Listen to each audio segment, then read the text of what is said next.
Before we begin, let me ask you something. Have you ever done something kind for a stranger and completely forgotten about it? What if that one moment changed someone's entire life, and years later they found a way to thank you? Keep that question in your mind, because what happened to one homeless veteran in Montana will make you rethink every small act of courage you've ever dismissed as ordinary. The wind came down from the Rockies like a knife blade sharp enough to cut through worn denim and thin cotton. November 15th in Billings, Montana, meant mornings that turned breath into visible clouds and transformed parking lots into sheets of black ice. The sky hung low and gray, a ceiling of clouds that pressed against the land with the weight of coming winter. Across the half-empty lot behind a Safeway supermarket, frost had begun forming intricate patterns on windshields, tiny crystalline forests that would melt by noon and return again the next dawn. Inside, a 2008 Ford F-150 with faded blue paint and a cracked rear window, Christopher James Anderson opened his eyes. 5:47 in the morning. He knew without checking his phone because his body had learned the rhythm of survival wake before the store manager arrived, move before security noticed, disappear before questions started. At 38 years old, he looked closer to 45. 12 years in the Marine Corps had given him broad shoulders and thick forearms, a frame built for carrying heavy gear across hostile terrain. But 2 years of living in his truck had carved new lines into his face, shadows under pale blue eyes that never quite stopped scanning for threats that no longer existed. His skin, naturally fair, had been weathered by sun and wind until it carried a permanent tan that spoke of too many days outdoors. Dark brown hair, cut military short, showed streaks of gray at the temples, premature aging that combat and stress had accelerated. A narrow scar ran from the corner of his right eyebrow toward his temple, a souvenir from Helmand Province, Afghanistan, 2019, an IED explosion that killed 2 men in his unit and left Christopher with shrapnel wounds, a punctured eardrum, and nightmares that arrived every time he closed his eyes. A weight shifted on his chest. Amber eyes stared back at him, unblinking and alert. Ranger, a 6-year-old German shepherd, 90 pounds of black and tan fur and muscle, watched his human with the intensity of a creature who understood that his purpose was keeping this broken man alive. The dog's muzzle carried a thin scar barely visible beneath the fur, a mark from his own service in military K-9 operations before Christopher adopted him during their final deployment together. Christopher ran his hand through Ranger's thick coat. The dog had been assigned as a PTSD service animal 3 years ago, trained to recognize the physiological changes that preceded panic attacks, elevated heart rate, rapid breathing, the subtle tension in Christopher's muscles that signaled a flashback approaching. More than once, Ranger's intervention had pulled Christopher back from the edge of episodes that could have ended with police involvement or hospitalization. The truck's interior smelled of unwashed laundry and the faint musk of dog. Christopher kept it as clean as possible given the circumstances, but 2 months of living in a vehicle left traces impossible to erase. A sleeping bag lay crumpled in the passenger seat. A plastic bin behind the driver's seat held folded clothes, all military surplus or thrift store finds. A small cooler contained bottled water and whatever food he could afford, usually bread, peanut butter, the occasional apple. He pushed himself upright, careful not to jostle Ranger too quickly. His neck ached from sleeping at an angle, his lower back carried a constant dull pain, a combination of old injuries and new strain from inadequate rest. Outside, the wind slammed a loose shopping cart against a concrete divider with a metallic clang that made Christopher flinch before he could stop himself. His hand shot to his chest, breath catching. Ranger pressed forward immediately, his weight settling against Christopher's torso, warm and solid and real. The dog's nose nudged Christopher's jaw, insistent and gentle. Christopher forced his breathing to slow. 4 seconds in hold for 4 seconds out, the technique his VA counselor had taught him before the VA funding dried up and the sessions ended. Ranger stayed pressed against him until the tension drained from Christopher's shoulders, until his hand unclenched and rested on the dog's head. His phone sat in the cup-holder screen, cracked but functional. He picked it up and checked his email. 3 new messages. His chest tightened as he opened them one by one. The first from a warehouse in Great Falls. "Thank you for your interest, but we've decided to pursue other candidates." The second from a construction company. "While we appreciate your military service, the position has been filled." The third from a security firm. "We require at least 2 professional references from civilian employment within the past 5 years, 15 applications in 2 months, 15 variations of the same polite rejection." Too many employers saw the gap in his resume and understood what it meant. A veteran who couldn't hold down a job, probably dealing with PTSD, possibly unreliable, definitely damaged goods. They thanked him for his service and hired someone else. Christopher checked his bank account, $28.16. The truck's gas gauge hovered near empty. He had maybe 3 days before he'd have to choose between fuel and food. And without fuel, he couldn't drive to job interviews, couldn't escape the cold at night, couldn't keep moving. He clipped Ranger's leash and stepped out into the morning. The cold hit like a physical force, cutting through his navy blue jacket, the same one he'd worn in the Marines, the faded eagle insignia still visible on the sleeve. Most employers noticed that patch. Some nodded with respect. None of them called back.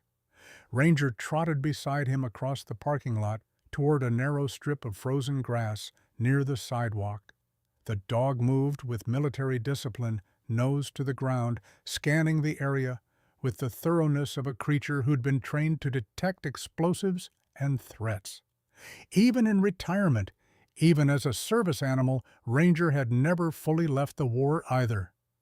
Christopher stood watching his dog hands shoved deep in his jacket pockets. The sun was starting to lighten the eastern sky, though it wouldn't break the horizon for another hour. Somewhere in this city, people were waking up in warm beds, making coffee in their own kitchens, preparing for jobs they'd held for years. Christopher had been one of those people once, before the war, before the injuries, before Rebecca filed for divorce and took their daughter Emily to Wyoming, where Christopher wasn't allowed to visit, because the court had seen his service records, heard about the incident when he'd been drinking and destroyed their living room in a PTSD-fueled rage, and decided that supervised visitation was the best they'd grant until he could prove stability. 2 years of trying to prove stability, and all he had to show for it was a truck with 180,000 miles and a bank account that wouldn't cover a week's groceries. Ranger finished his business and returned to Christopher's side, sitting precisely at heel. Christopher led them back to the truck, started the engine, and drove across town to the one place that still felt halfway like belonging. Miller's Diner sat on a corner lot in downtown Billings, a small establishment with peeling paint and a flickering neon sign that read, "Eat," in red letters. The windows fogged with condensation, warm air meeting cold glass. Christopher parked in the back lot and walked in through the rear entrance, Ranger close at his side. The interior smelled of burnt coffee and frying bacon, the scent so familiar now it almost felt like home. Behind the counter stood Patricia Miller, a woman in her early 40s with sandy blonde hair pulled into a loose ponytail. Her skin, pale and freckled, showed the wear of long shifts and early mornings, but her blue-green eyes carried a warmth that hadn't been extinguished by decades of service work. She'd moved to Montana from Nebraska 15 years ago, running from a bad marriage and toward something that might resemble peace. She'd found it in this diner, serving coffee to truckers and breakfast to construction workers and the occasional homeless veteran who'd proven he could wash dishes without breaking down. She looked up as Christopher entered and offered a slight smile. No pity in it, just acknowledgement. Her voice carried across the empty diner. "Morning, soldier." Christopher nodded once. "Morning, ma'am." Ranger settled beneath a corner booth, watchful but calm. Patricia poured coffee into a thick ceramic mug and set it on the counter. Christopher had been coming here for 3 weeks, ever since Patricia had offered him work in exchange for meals, washing dishes, mopping floors, whatever needed doing. She paid him in food and the occasional $20 bill when business was good. She never asked questions about where he slept or why a man his age didn't have a real job.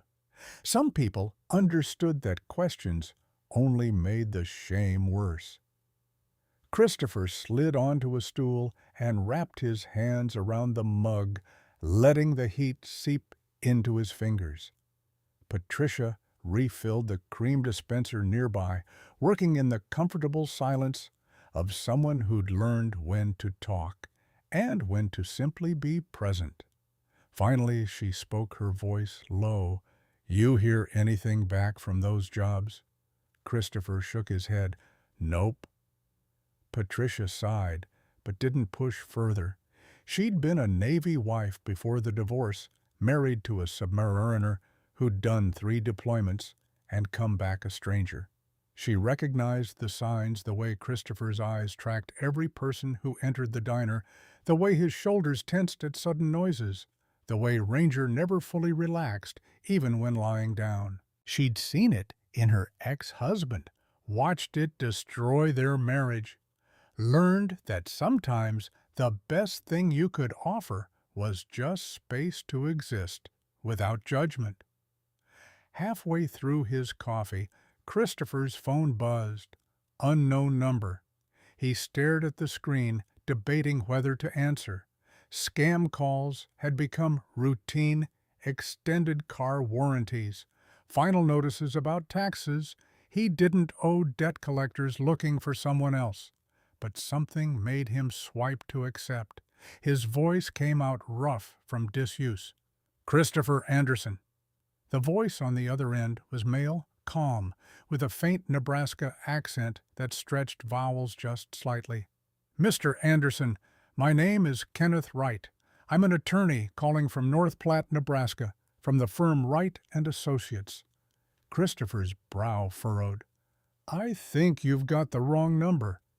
Kenneth's tone remained even professional. "Is this Christopher James Anderson, born April 12, 1986, in Billings, Montana?" The specificity made Christopher sit straighter. "Yeah, that's me," Kenneth continued. "And you served in the United States Marine Corps from 2009 to 2021, correct?" Christopher's jaw tightened. "What's this about?" A brief pause, then Kenneth spoke with careful deliberation. "Mr. Anderson, I'm calling because you've been named as a beneficiary in a will. There's been a death, and the deceased left specific instructions that you be contacted personally." Christopher's mind raced through possibilities. His parents had died years ago, his father from a heart attack in 2015, his mother from cancer in 2018. He had no siblings, no aunts or uncles he'd stayed in contact with. Who died? Kenneth's response came with quiet certainty. A gentleman named William Thompson. He passed away 3 weeks ago here in Nebraska. The name meant nothing. Christopher turned it over in his mind, searching for any connection, any memory. Nothing surfaced. I don't know anyone named William Thompson. Kenneth seemed to have expected this. That may be true, Mr. Anderson. However, according to Mr. Thompson's will, he knew you. He left very specific instructions regarding this inheritance. Christopher felt Ranger shift beneath the booth, the dog sensing the change in his tone. What kind of inheritance? Kenneth's voice carried a note of something that might have been approval. A property, specifically a farm, 640 acres in western Nebraska, along with a farmhouse barn and associated equipment. The words seemed to hang in the air, absurd and impossible. Christopher glanced at Patricia, who'd paused in her work, clearly listening. He turned back to the phone. You're sure you have the right person? Kenneth Wright's answer came with absolute conviction. Mr. Anderson, I've been practicing law for 32 years. I don't make mistakes about beneficiaries. William Thompson left his entire estate to you, and he left a letter explaining why. I think it would be best if we discussed this in person. Can you come to Nebraska? Christopher looked down at his coffee, at his reflection distorted in the dark liquid. A farm in Nebraska from a man he didn't remember. None of it made sense. I don't have money for a plane ticket. Kenneth's tone softened slightly. Mr. Thompson anticipated that. There's an estate account that can cover reasonable travel expenses. How soon can you get here? Christopher calculated quickly. 680 miles from Billings to North Platte. 11 hours of driving if he pushed it longer, if he stopped to rest. Gas would cost maybe $60 in his ancient truck. He had $28 in the bank. Patricia had paid him $20 yesterday for an afternoon of repairs. $48 total, enough for gas and maybe one meal. His voice came out quieter than intended. I could be there in 2 days. Kenneth Wright gave him the address of his office and added something that made Christopher's chest tighten. Mr. Anderson, I know this seems strange, but William Thompson was very clear in his wishes. He wanted you to have this property. I think once you understand the full story, you'll see why. The call ended. Christopher sat motionless, staring at his phone. Patricia finally broke the silence, her voice carrying genuine curiosity. What was that about? Christopher looked up, meeting her eyes. Someone I don't know died and left me a farm. Patricia's eyebrows rose. In Nebraska, he nodded. Patricia leaned against the counter, studying him. Then she disappeared into the back office and returned with a handful of $20 bills, 5 of them. She set them on the counter in front of Christopher. His immediate instinct was to refuse. I can't take that. Patricia's hand covered his firm and unyielding. Yes, you can. Consider it a loan. Pay me back when you figure out whatever this is. When he hesitated, her voice turned sharper. Christopher, someone just handed you a farm. Go find out why. Don't let pride keep you in that truck another winter. Something in her tone, not pity, but command, made him pick up the bills. $100, combined with what he had enough for gas there and back enough to eat something other than gas station sandwiches. He folded the money carefully and put it in his wallet. His voice cracked slightly. Thank you. Patricia waved him off. Thank me by coming back and telling me the story. Now, Get out of here. You've got a long drive." Christopher stood, called Ranger to his side, and walked back to his truck. The dog jumped into the passenger seat with practiced ease, settling into position as Christopher started the engine. He sat for a moment, hands on the wheel, trying to make sense of what had just happened. A farm, 640 acres, from William Thompson. The name still meant nothing, but as Christopher pulled out of the parking lot and pointed the truck east toward Nebraska, his mind began working backward through his 12 years in the Marines, through deployments and missions and faces he'd tried to forget. Somewhere in those memories there had to be a connection. Somewhere in the chaos of war he must have crossed paths with this stranger who'd decided to give him everything. The drive stretched out in long, empty hours. Montana's mountains gave way to Wyoming's plains, and then Nebraska's endless horizons. Christopher stopped twice, for gas once, for a bathroom break once, when a panic attack threatened to overwhelm him at a rest stop near the state line. That time, Ranger pressed against him in the truck cab, warm, weight, and steady breathing, until Christopher could unclench his hands from the steering wheel and remember where he was. The nightmares lived closest to the surface when he was driving, when the rhythm of the road let his mind wander into territory he usually kept barricaded. Helmand Province, the IED that turned their convoy vehicle into a fireball. The screaming, the smell of burning fuel and flesh. Sergeant Marcus Webb, who'd been sitting 3 feet away, gone in an instant. Corporal James Mitchell, who'd taken shrapnel to the gut and bled out before the medevac arrived. Christopher thrown clear by the blast, conscious and intact enough to watch his friends die while he couldn't do anything but apply pressure to wounds too severe to survive. The therapist at the VA had called it survivor's guilt. Christopher called it the price of being lucky.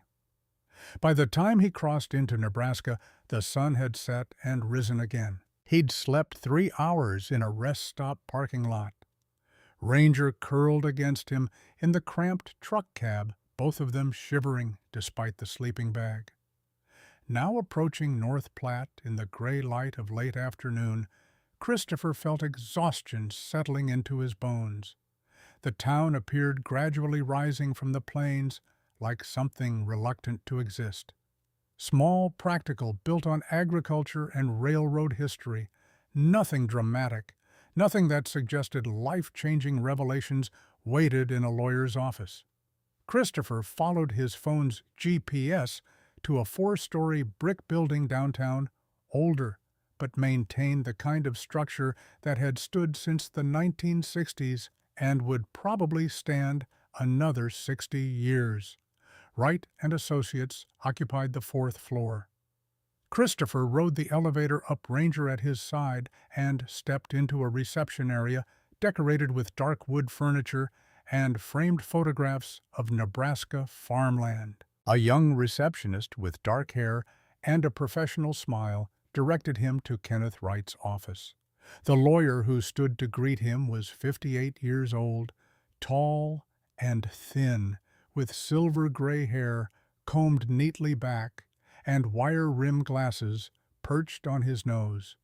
His white beard was trimmed short, professional rather than wild. Gray eyes studied Christopher with the careful assessment of someone trained to read people quickly. He wore a dark suit that had seen years of use, but remained crisp, maintained with the same attention he probably gave to legal documents. Kenneth extended his hand.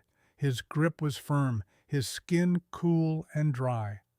"Mr. Anderson, thank you for making the trip." Christopher shook his hand and sat in the leather chair Kenneth indicated. Ranger settled at his feet, alert but calm. The office smelled of old books and coffee, comfortable in a way that suggested decades of routine. Kenneth returned to his desk and opened a thick file folder. I appreciate you coming so quickly. I know this situation must seem unusual. Christopher's voice came out rough.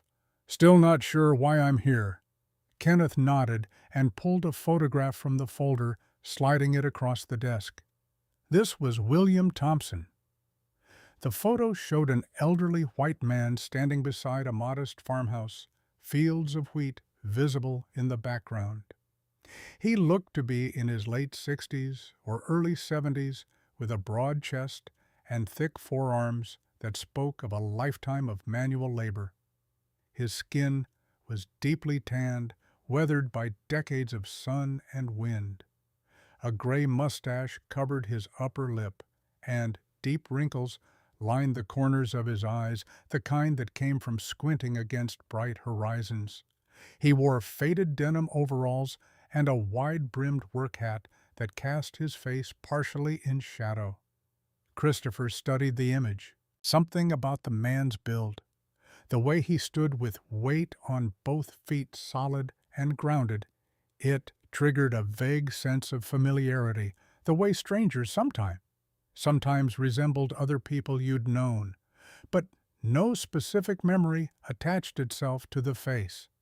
He looked up at Kenneth. I don't know him. Kenneth's expression didn't change. He pulled another document from the folder, this one older, the paper slightly yellowed at the edges. At the top, Christopher could make out official military formatting.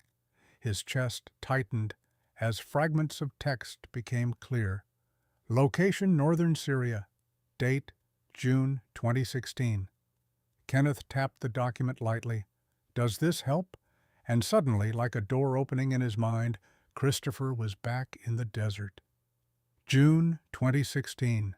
Northern Syria, in the lawless territory between government forces and militia-controlled regions.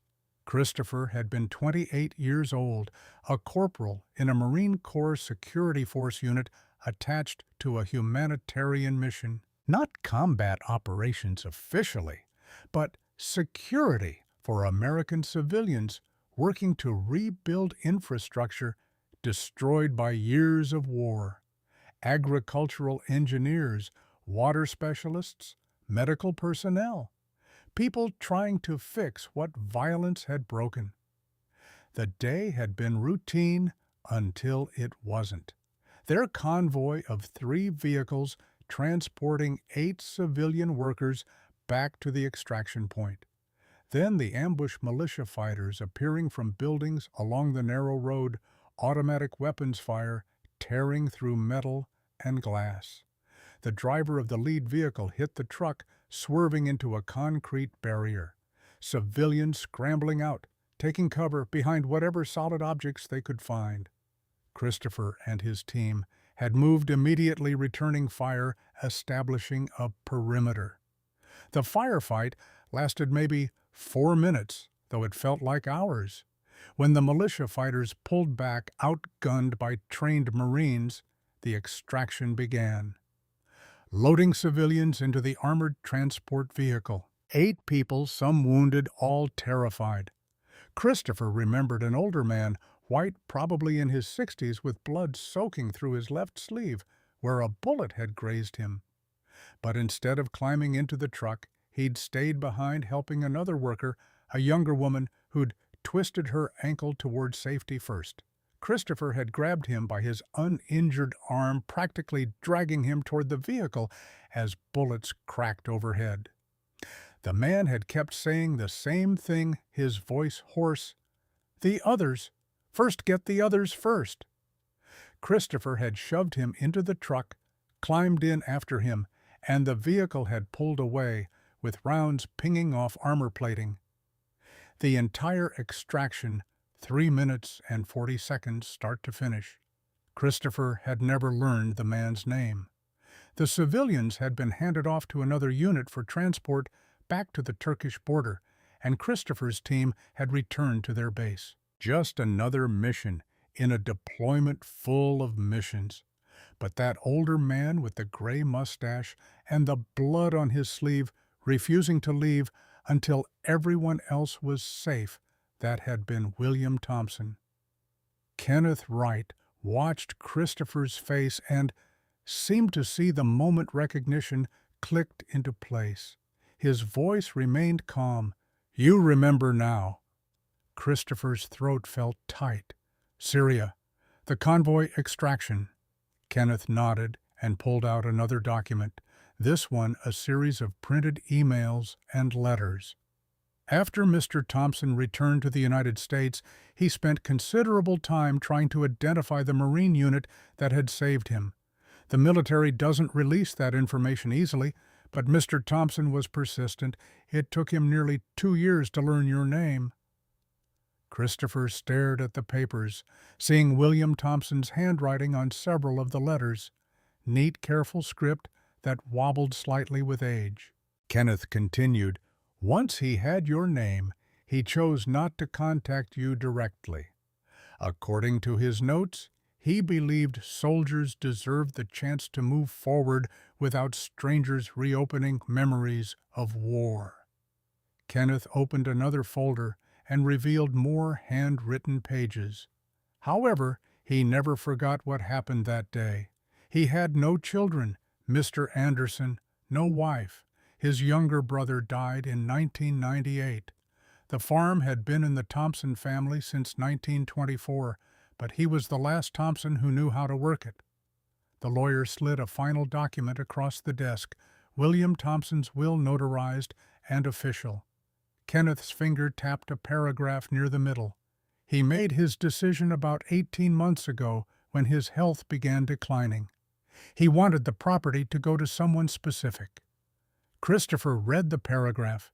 Then he read it again. The legal language was clear. The entire estate of William Thompson, including all property equipment and assets, to be transferred to Christopher James Anderson of Billings, Montana. His voice came out barely above a whisper. "He left me everything." Kenneth pulled one more item from the folder, a sealed envelope with Christopher's name written across the front in that same careful handwriting. "He left you this as well. He asked that I give it to you personally." Christopher took the envelope. His hands weren't quite steady as he opened it and unfolded the letter inside. The words swam slightly before his eyes, settled enough to read, "Christopher Anderson, I don't know if you remember me. 8 years ago, in northern Syria, you pulled me into an evacuation truck while bullets flew over our heads. You saved my life that day. It took me 2 years to find your name.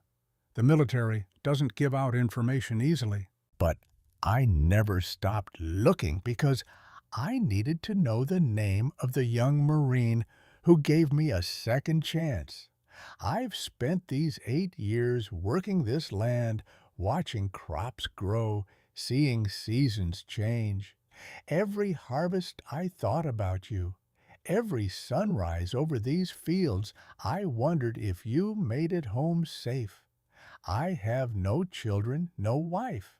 My brother died in 1998.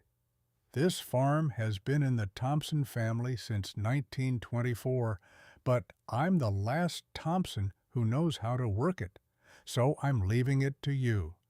Not because you saved me, but because a man who risks his life for strangers deserves a place to build something that lasts. The farm isn't perfect. There's work to do, but the land is good and it's paid for. All I ask is that you give it 2 years. Work the land. Let it heal you the way it healed me after Korea. If, after 2 years, you want to sell, that's your right.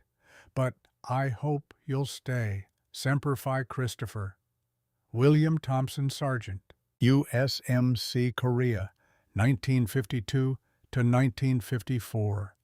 Christopher sat motionless, the letter trembling slightly in his grip.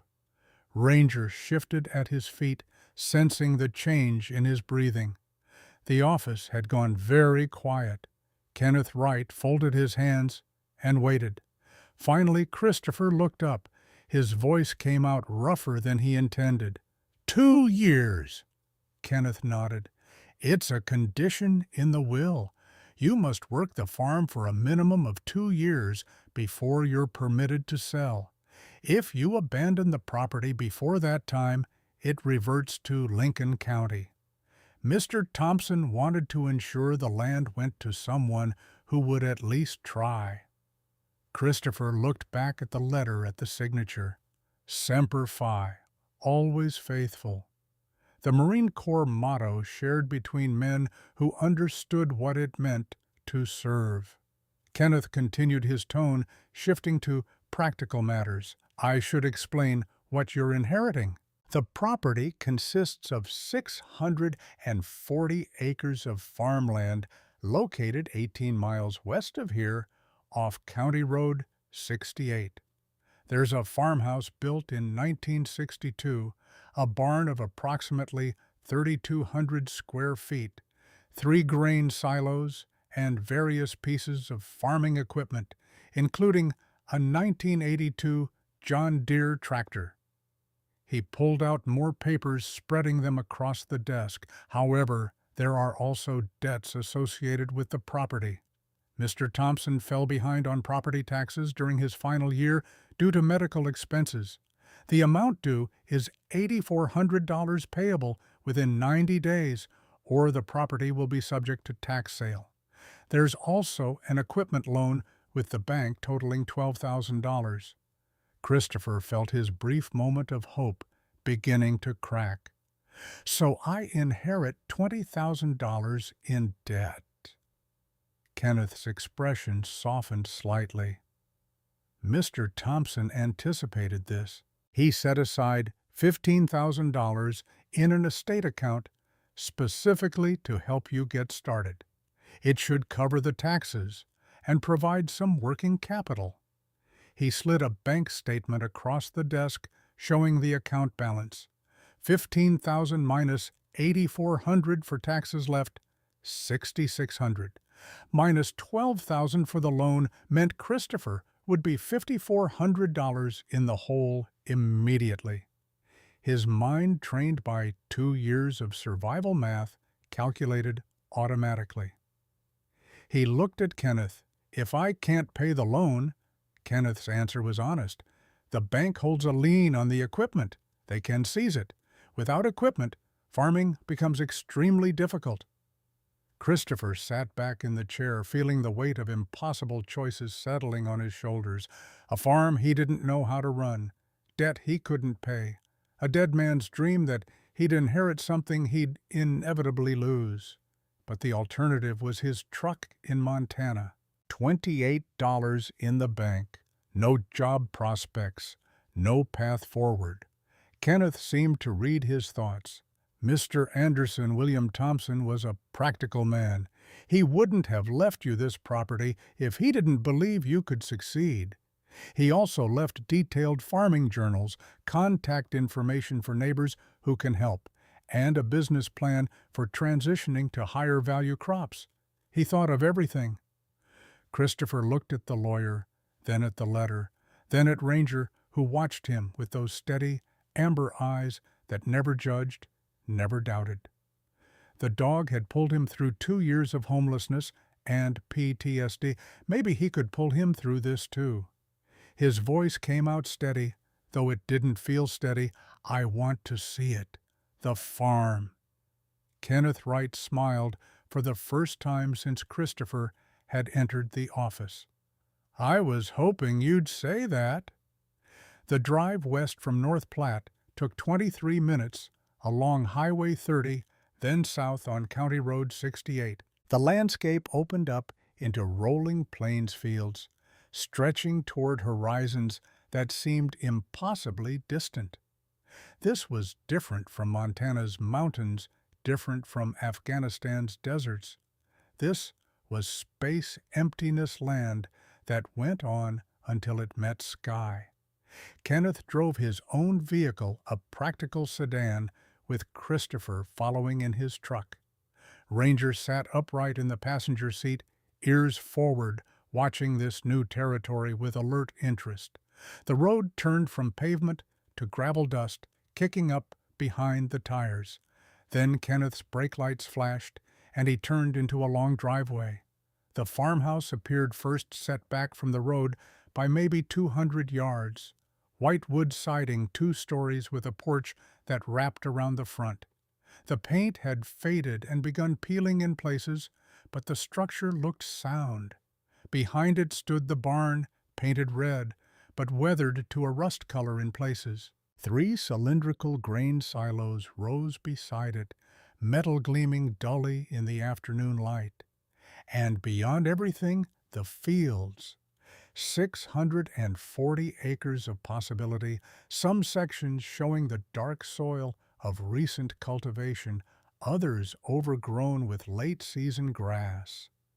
Irrigation pipes ran across portions of the land, a center pivot system that looked partially completed, as though William Thompson had run out of time or money or strength before finishing. Christopher parked beside Kenneth's car and stepped out. The wind hit him, immediately constant and strong, carrying the smell of earth and distance. Ranger jumped down and began exploring nose to the ground, moving in widening circles around the truck. Kenneth approached his suit jacket flapping in the wind. 640 acres. About 400 are currently suitable for cultivation. The rest needs work. Christopher walked toward the farmhouse, his boots crunching on gravel. The front door was unlocked. Kenneth had the key, but apparently nobody locked doors out here. Inside the house smelled of dust and absence, the particular scent of a place where someone had lived alone and then stopped living. Wooden floors creaked under Christopher's weight. The furniture was simple, a worn couch, a wooden table with 4 chairs, a kitchen with appliances from the 1990s, but clean and functional. Photographs lined the walls, dozens of them, all showing William Thompson at different ages. Young and strong beside a tractor. Middle-aged with wheat fields in the background. Older, grayer, but still working. Always the land, always the farm. A life defined by seasons and harvests and the patient work of making things grow. Christopher climbed the stairs to the second floor. 2 bedrooms, one clearly William's, the other set up as a small study. A wooden desk held filing cabinets and bookshelves filled with agricultural manuals and weather journals. Everything organized, everything intentional. The bedroom window looked out over the fields, and Christopher could imagine William standing here each morning, surveying his land before beginning the day's work. Back downstairs, he found Kenneth waiting on the porch. The lawyer gestured toward the barn. "You should see the rest." They walked together across hard-packed earth. The barn doors hung slightly crooked, but still functioned. Inside, dust motes floated through shafts of light from gaps in the walls. The tractor Kenneth had mentioned sat near the center, a John Deere 4440, green paint, faded tires, cracked with age. Christopher had no idea if it ran. Beside it were implements he couldn't name, metal shapes with purposes he'd have to learn. Ranger appeared at the barn's far end and began barking. Christopher followed the sound and found his dog standing beside an irrigation pipe where water had created a small puddle. A loose connection probably shifted during a storm, the kind of problem that would multiply if left unfixed. Kenneth checked his watch. "I need to get back to town, but, Mr. Anderson, there's one more thing you should know." He pulled a business card from his pocket and handed it over. "That's the contact information for Donald Harris. He owns the farm immediately west of this property. William asked me to make sure you met him.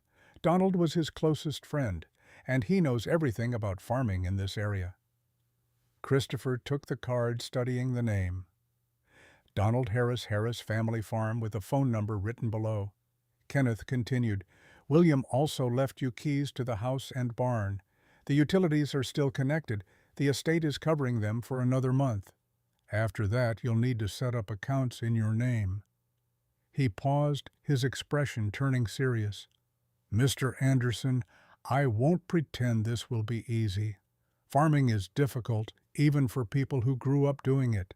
But William believed in you. He spent 8 years planning for this moment. Don't let his faith be wasted."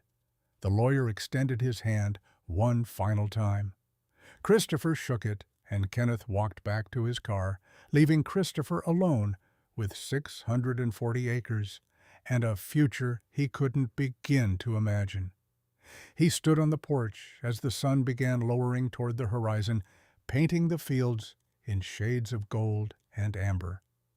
Ranger came and sat beside him, the dog's weight warm and solid against his leg. Christopher's phone buzzed in his pocket. He pulled it out and saw a text from a number he'd blocked and unblocked dozens of times over the past 2 years. Rebecca, his ex-wife. The message was short. "Emily asks about you every day. When will you be stable enough to see her?" Christopher looked at the farmhouse behind him, at the field stretching to the horizon, at the barn with its broken equipment and incomplete irrigation. He thought about the debt and the learning curve and the 2 years William Thompson had asked him to give. 2 years to prove he could build something. 2 years to become the kind of man who could have his daughter back in his life. He typed a response slowly, his fingers clumsy on the cracked screen. "Working on it. I'll call you soon." Then he put the phone away, called Ranger to his side, and walked into the farmhouse that was now his home. Whatever happened next, he wouldn't face it in a truck. He'd face it here, on land that a stranger had trusted him to save. Semper Fi William Thompson had written, always faithful. Christopher intended to honor that faith even if he had no idea how. Dawn arrived pale and cold across the Nebraska plains, light spreading like spilled milk over fields that waited for someone to understand them. Christopher woke on the farmhouse floor, his sleeping bag spread across hardwood in the living room, because the upstairs bedroom had felt too much like trespassing on a dead man's private space. Ranger stood at the front window, ears forward, watching something Christopher couldn't see. The dog's posture carried no alarm, just interest, and Christopher pushed himself upright, with muscles protesting from a night on unforgiving wood. The house felt different in daylight, less haunted, more simply empty. Dust-coated surfaces William Thompson had probably wiped clean 1,000 times before illness made such tasks impossible. In the kitchen, Christopher found a coffee maker, with grounds still in the filter from weeks ago, dried and stale. He dumped them, rinsed the pot, and made fresh coffee using supplies from the small grocery run he'd made in North Platte the previous evening. $23 spent on coffee bread, peanut butter, and dog food. $15,000 in the bank, minus $8,400 for taxes, meant $6,600 remained, but $12,000 owed on the equipment loan meant he was already underwater before he'd spent a single day here. The mathematics of survival had changed, but remained just as unforgiving. He carried his coffee onto the porch and watched the sun climb higher, revealing details the previous evening had hidden. The irrigation pipes running across the southern fields weren't just incomplete. They were a patchwork of finished sections and gaps where William had clearly intended to extend the system but never managed. The barn's roof showed missing panels on the eastern side, probably torn away during storms. One of the grain silos leaned slightly, its foundation settling unevenly into soil that had shifted over decades. Everything about this place whispered the same message: a man had been building something he'd run out of time to complete. Christopher finished his coffee and decided to start where William had asked him to begin. The letter mentioned detailed journals, and Christopher had seen the study upstairs. He climbed the creaking steps and entered the small room lined with bookshelves. Filing cabinets stood against one wall, their drawers labeled by year. He pulled open the most recent one and found folders organized with meticulous care. Tax records, 2023, equipment maintenance, soil testing, results, crop yields by field. Behind these practical documents, Christopher found what he'd been looking for, a series of leather-bound notebooks, 8 of them dating back 6 years. He pulled the most recent one and opened to the first page. William Thompson's handwriting filled the lines, not the shaky script of the letter, but firm, decisive notes that revealed a mind still sharp despite a failing body. March 15th, 2023. Started transition. Year 3. No synthetic fertilizers, no GMO seed. Soil tests show nitrogen levels recovering, but still below optimal. The organic certification inspector comes in September. If everything checks out, we'll be certified by harvest 2024. That's when the real profit begins. Christopher turned pages, finding detailed records of every planting decision, weather pattern, and soil amendment. William had been transitioning the farm from conventional commodity crops to organic specialty varieties that commanded premium prices. A business plan emerged from the notes, contracts with Prairie Valley Food Cooperative in Lincoln, agreements to supply organic wheat at $15 per bushel instead of the $7 commodity market price. The math showed potential annual revenue climbing from $45,000 to over $100,000 once certification was achieved. But William had died 3 weeks ago, 9 months before the certification inspection. Everything he'd built toward remained tantalizingly close, but legally incomplete. Christopher couldn't claim organic certification without proving continuous organic practices, and he didn't know enough about farming to know what that meant. He set the journal aside and continued searching. In the bottom drawer of the desk, beneath folders of old receipts, his fingers touched something unexpected, a metal lockbox, small and heavy. No lock, just a latch. Inside, he found tools, manuals, equipment, operation guides, and a handwritten document titled in William's careful script, "Getting Started for Christopher." The guide ran 12 pages, step-by-step instructions for someone who knew nothing about farming. How to check tractor oil and fuel, how to operate the irrigation pump, how to calibrate the planter for seed depth, lists of local suppliers with notes about which ones were honest and which ones would overcharge outsiders, phone numbers for Donald Harris and someone named Jonathan Scott, identified as the county agricultural extension agent. Clipped to the final page was a business plan William had written specifically for Christopher Plant. 200 acres of wheat, 150 acres of corn, 100 acres of soybeans the first year. Keep it manageable. Learn the basics. Ask Donald for help with everything. The last line hit Christopher like a punch. The land will teach you if you're willing to listen. Give it time. Give yourself time. You've survived worse than this.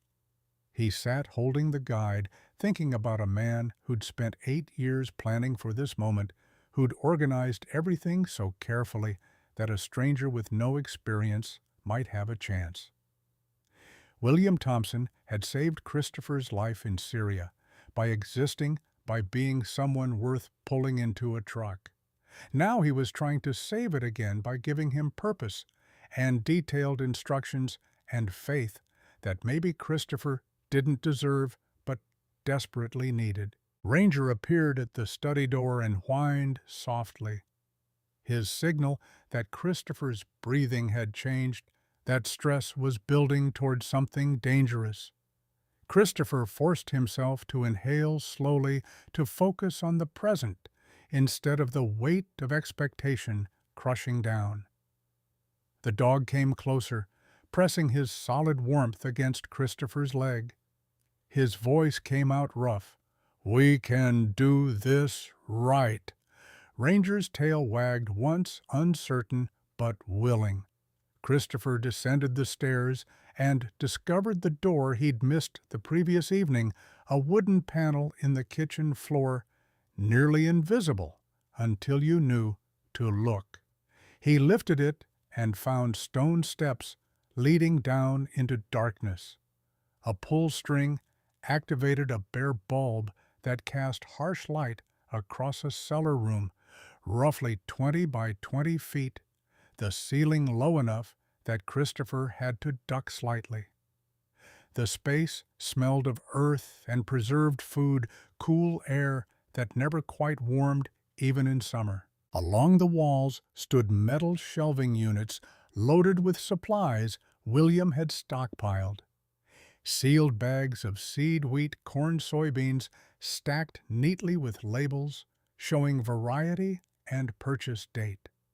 Spare parts for the tractor and irrigation system organized in plastic bins, with handwritten inventories taped to each lid. Christopher counted the seed bags and did rough math, $8,000 worth of supplies sitting here already paid for waiting to be planted. More shelving held canned goods, preserved vegetables in mason jars with dates going back 3 years. William had prepared for lean times, for seasons when crops failed or money ran short. He'd built resilience into every corner of this operation. Christopher was about to leave when he noticed something else, a filing cabinet tucked into the far corner, different from the ones upstairs. This one was newer, fireproof, the kind you'd use for documents you couldn't afford to lose. He opened the top drawer and found manila folders with labels that made his pulse quicken.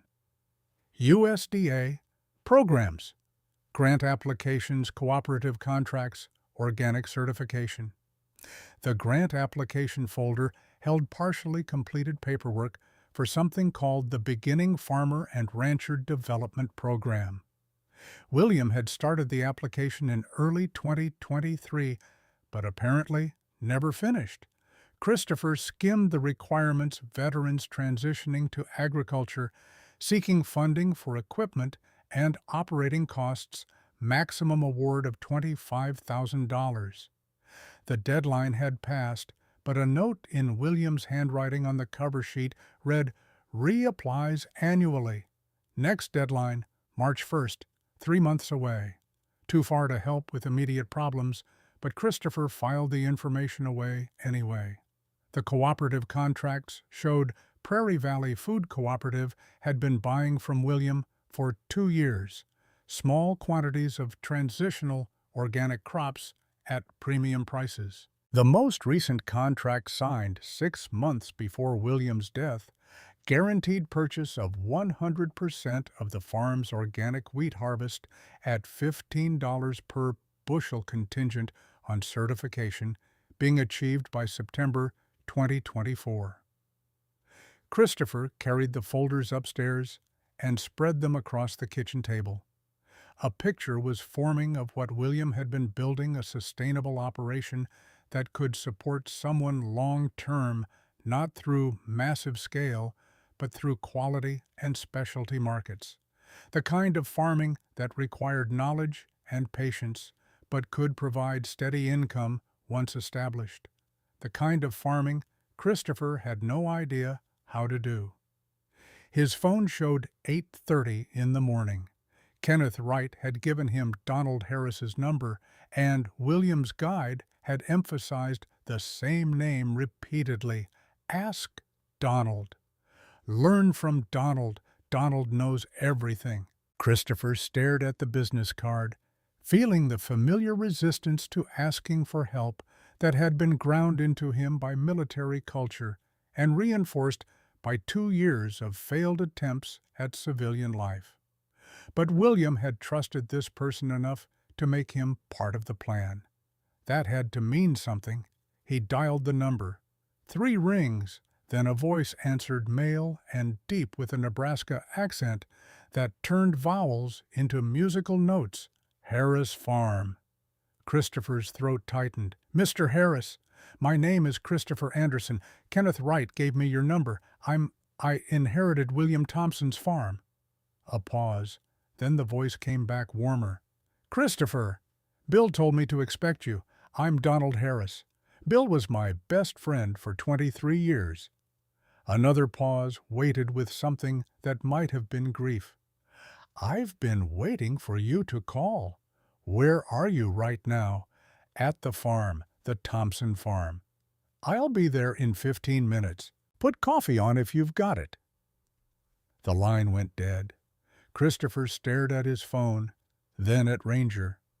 "I think we're about to meet the neighbors." 12 minutes later, a blue Ford F250 pickup truck appeared at the end of the driveway, moving slowly enough not to kick up excessive dust. The truck parked beside Christopher's vehicle, and a man stepped out who looked exactly like what Central Casting would send if you ordered Nebraska Farmer. Donald Harris stood about 6'1", broad across the shoulders, in a way that spoke of decades lifting hay bales and wrestling equipment.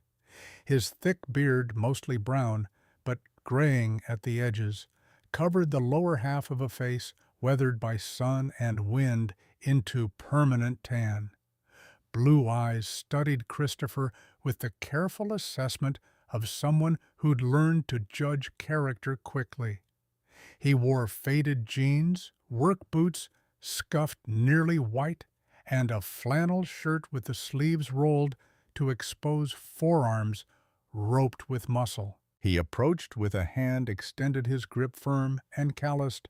"Christopher, I'm Donald."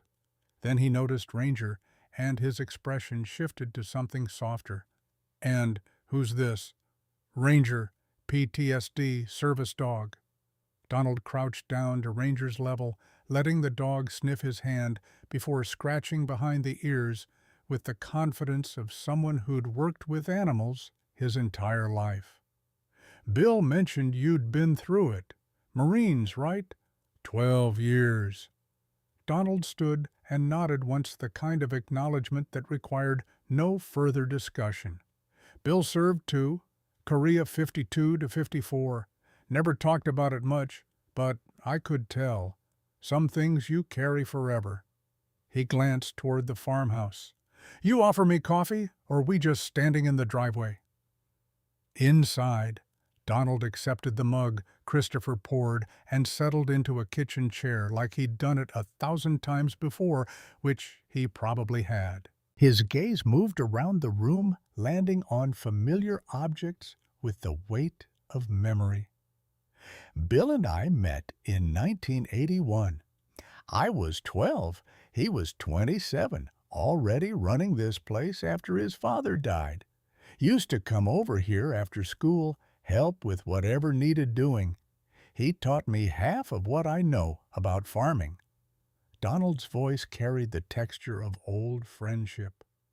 "When my wife Linda died 4 years back, Bill sat with me every night for 2 weeks. Didn't say much, just sat. That's the kind of man he was." Christopher wrapped his hands around his own mug. "He left me everything, and I don't even know how to start a tractor." Donald's laugh came unexpected and genuine. "Well, that's fixable. Bill didn't know anything either when he started. His father died suddenly, left him with 640 acres and equipment he'd never operated. He learned by making every mistake possible. That's why he wrote you that guide, to save you from repeating his disasters. You've read it. Bill showed it to me when he got sick, asked me to help you however I could. Donald set his mug down and leaned forward. So here's how this works. You've got spring planting coming in maybe 6 weeks if the weather cooperates. Between now and then, I teach you everything: equipment operation, soil preparation, seed selection, irrigation, management. You work your tail off, ask questions, don't pretend to know things you don't. In return, when harvest comes, you help me with my fields. That's how neighbors operate out here. Christopher felt something unclench slightly in his chest. Why would you do that? Donald's answer came without hesitation.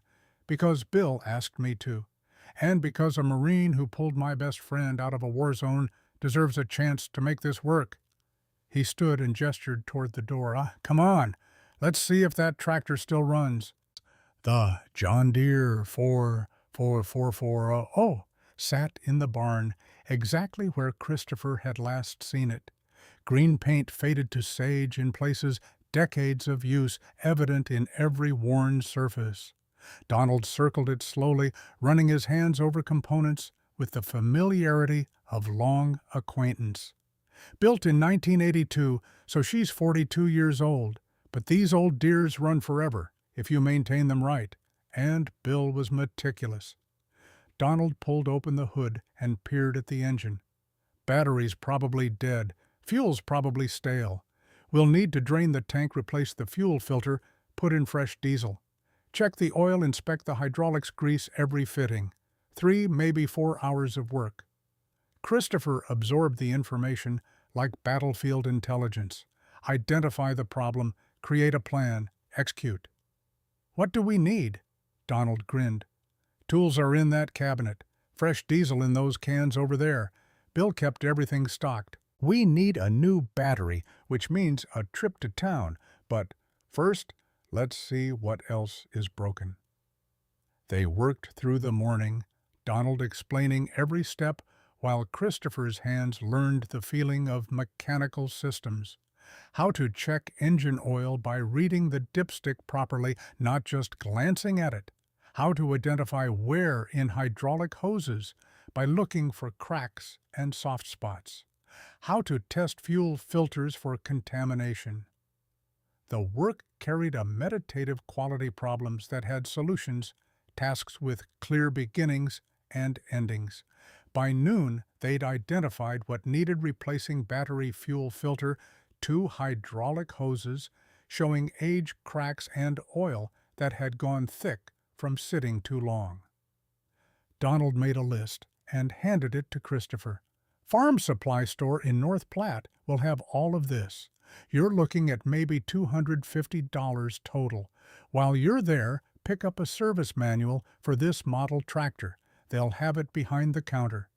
Donald wiped his hands on a rag that had probably been doing that job for years. I need to get back to my place, but tomorrow morning we install everything and fire her up. That work for you? Christopher nodded, unable to quite articulate what this help meant. Donald seemed to understand anyway. He clapped Christopher on the shoulder, once, firm and brief. Bill believed in you. That's good enough for me. After Donald left, Christopher drove to North Platte with Ranger in the passenger seat and the supply list in his pocket.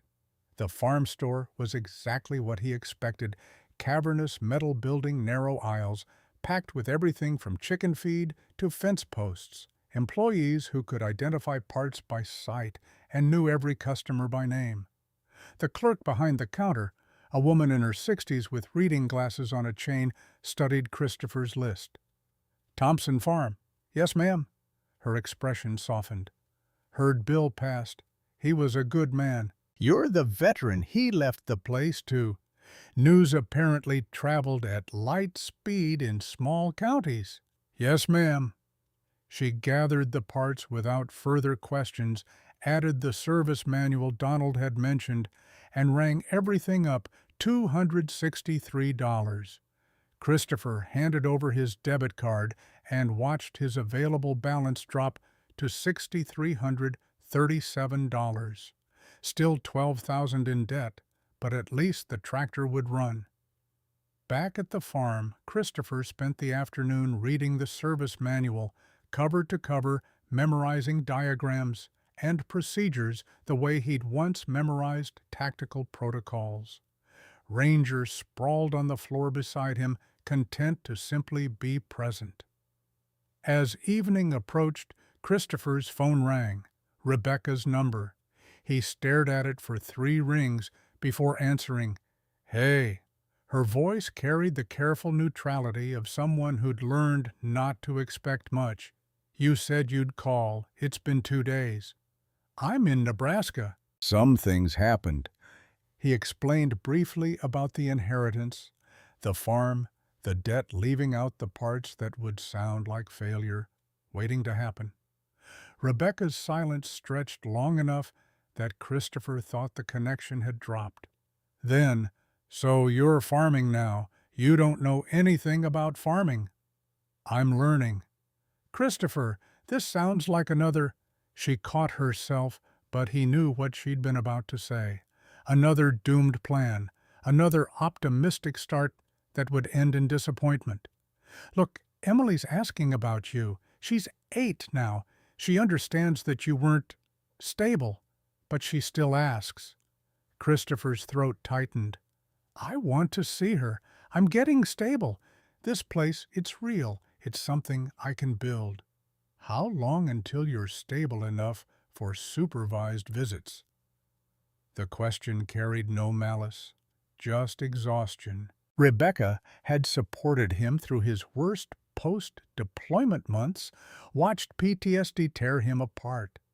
Finally left when staying meant endangering their daughter. She had every right to doubt. His voice came out quieter than intended. "I don't know. I'm trying.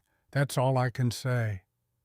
Rebecca exhaled slowly. "Okay, keep trying. Call me next week. Let me know if this is working. If it is, maybe we can talk about you seeing Emily."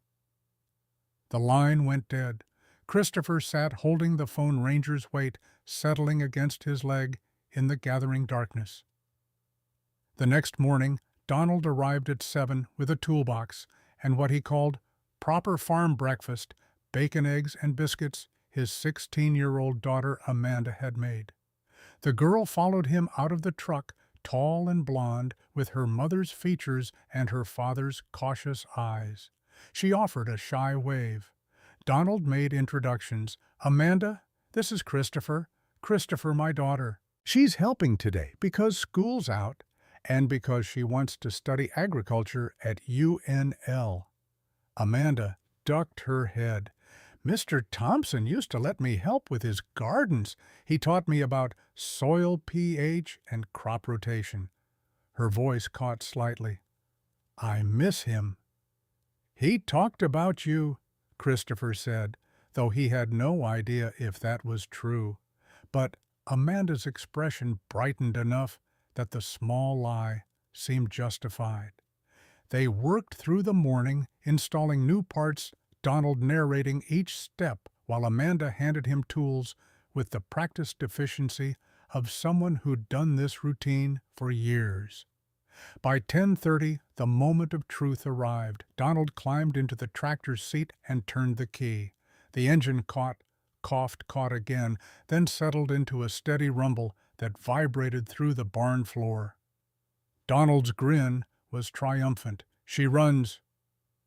Over the following 3 weeks, Christopher learned what farming actually meant.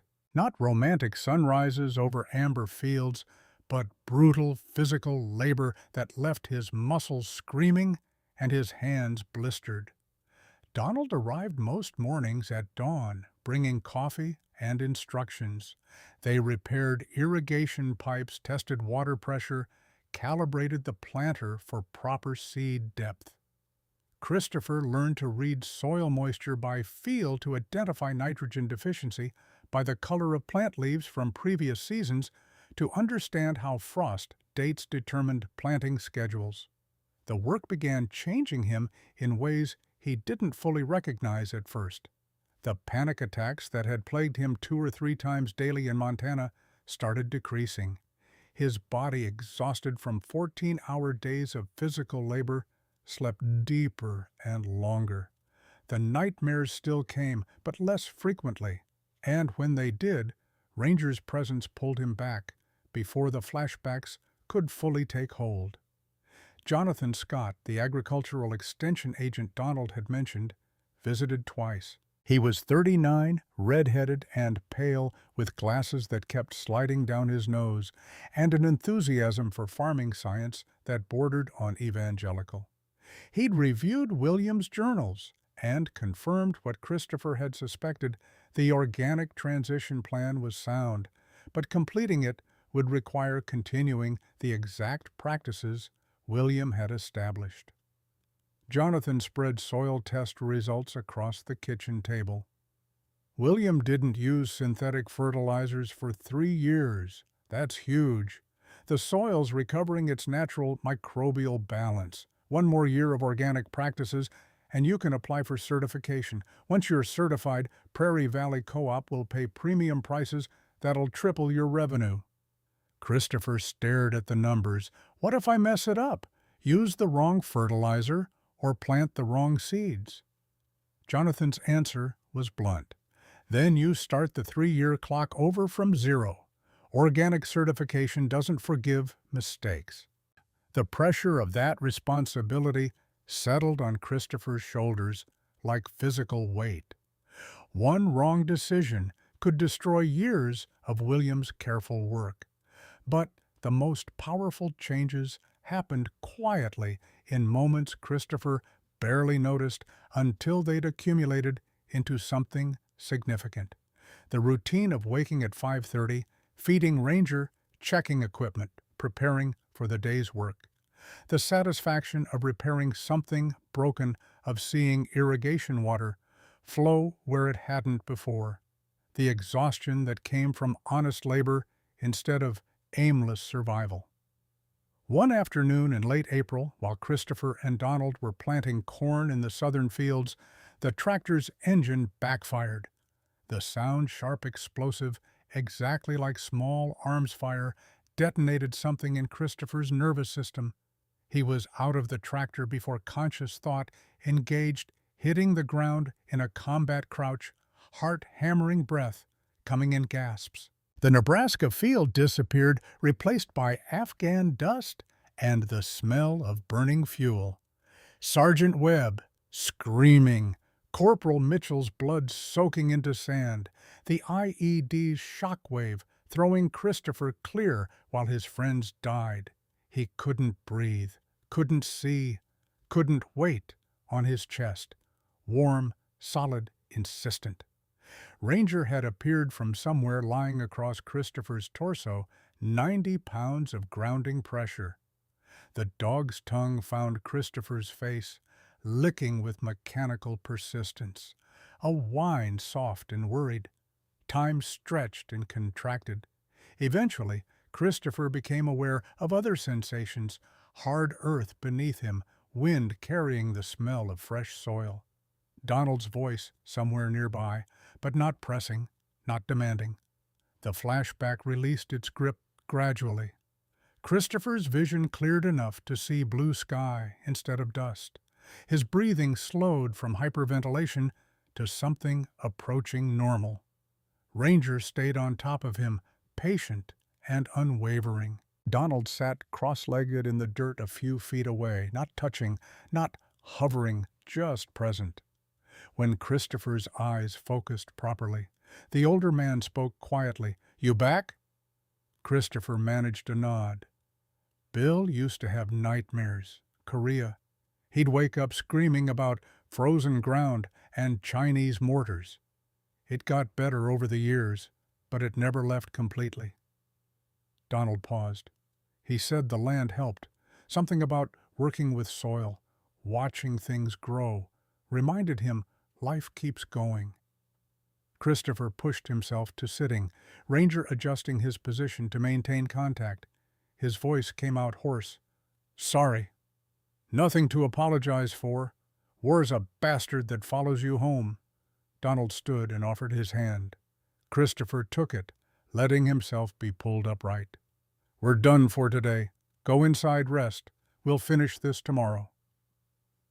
That evening, Christopher sat on the farmhouse porch, watching the sun set across fields that were slowly becoming his. Ranger lay beside him, the dogs breathing slow and steady. For the first time since arriving in Nebraska, Christopher allowed himself to think about the future in concrete terms. 2 years, William had asked.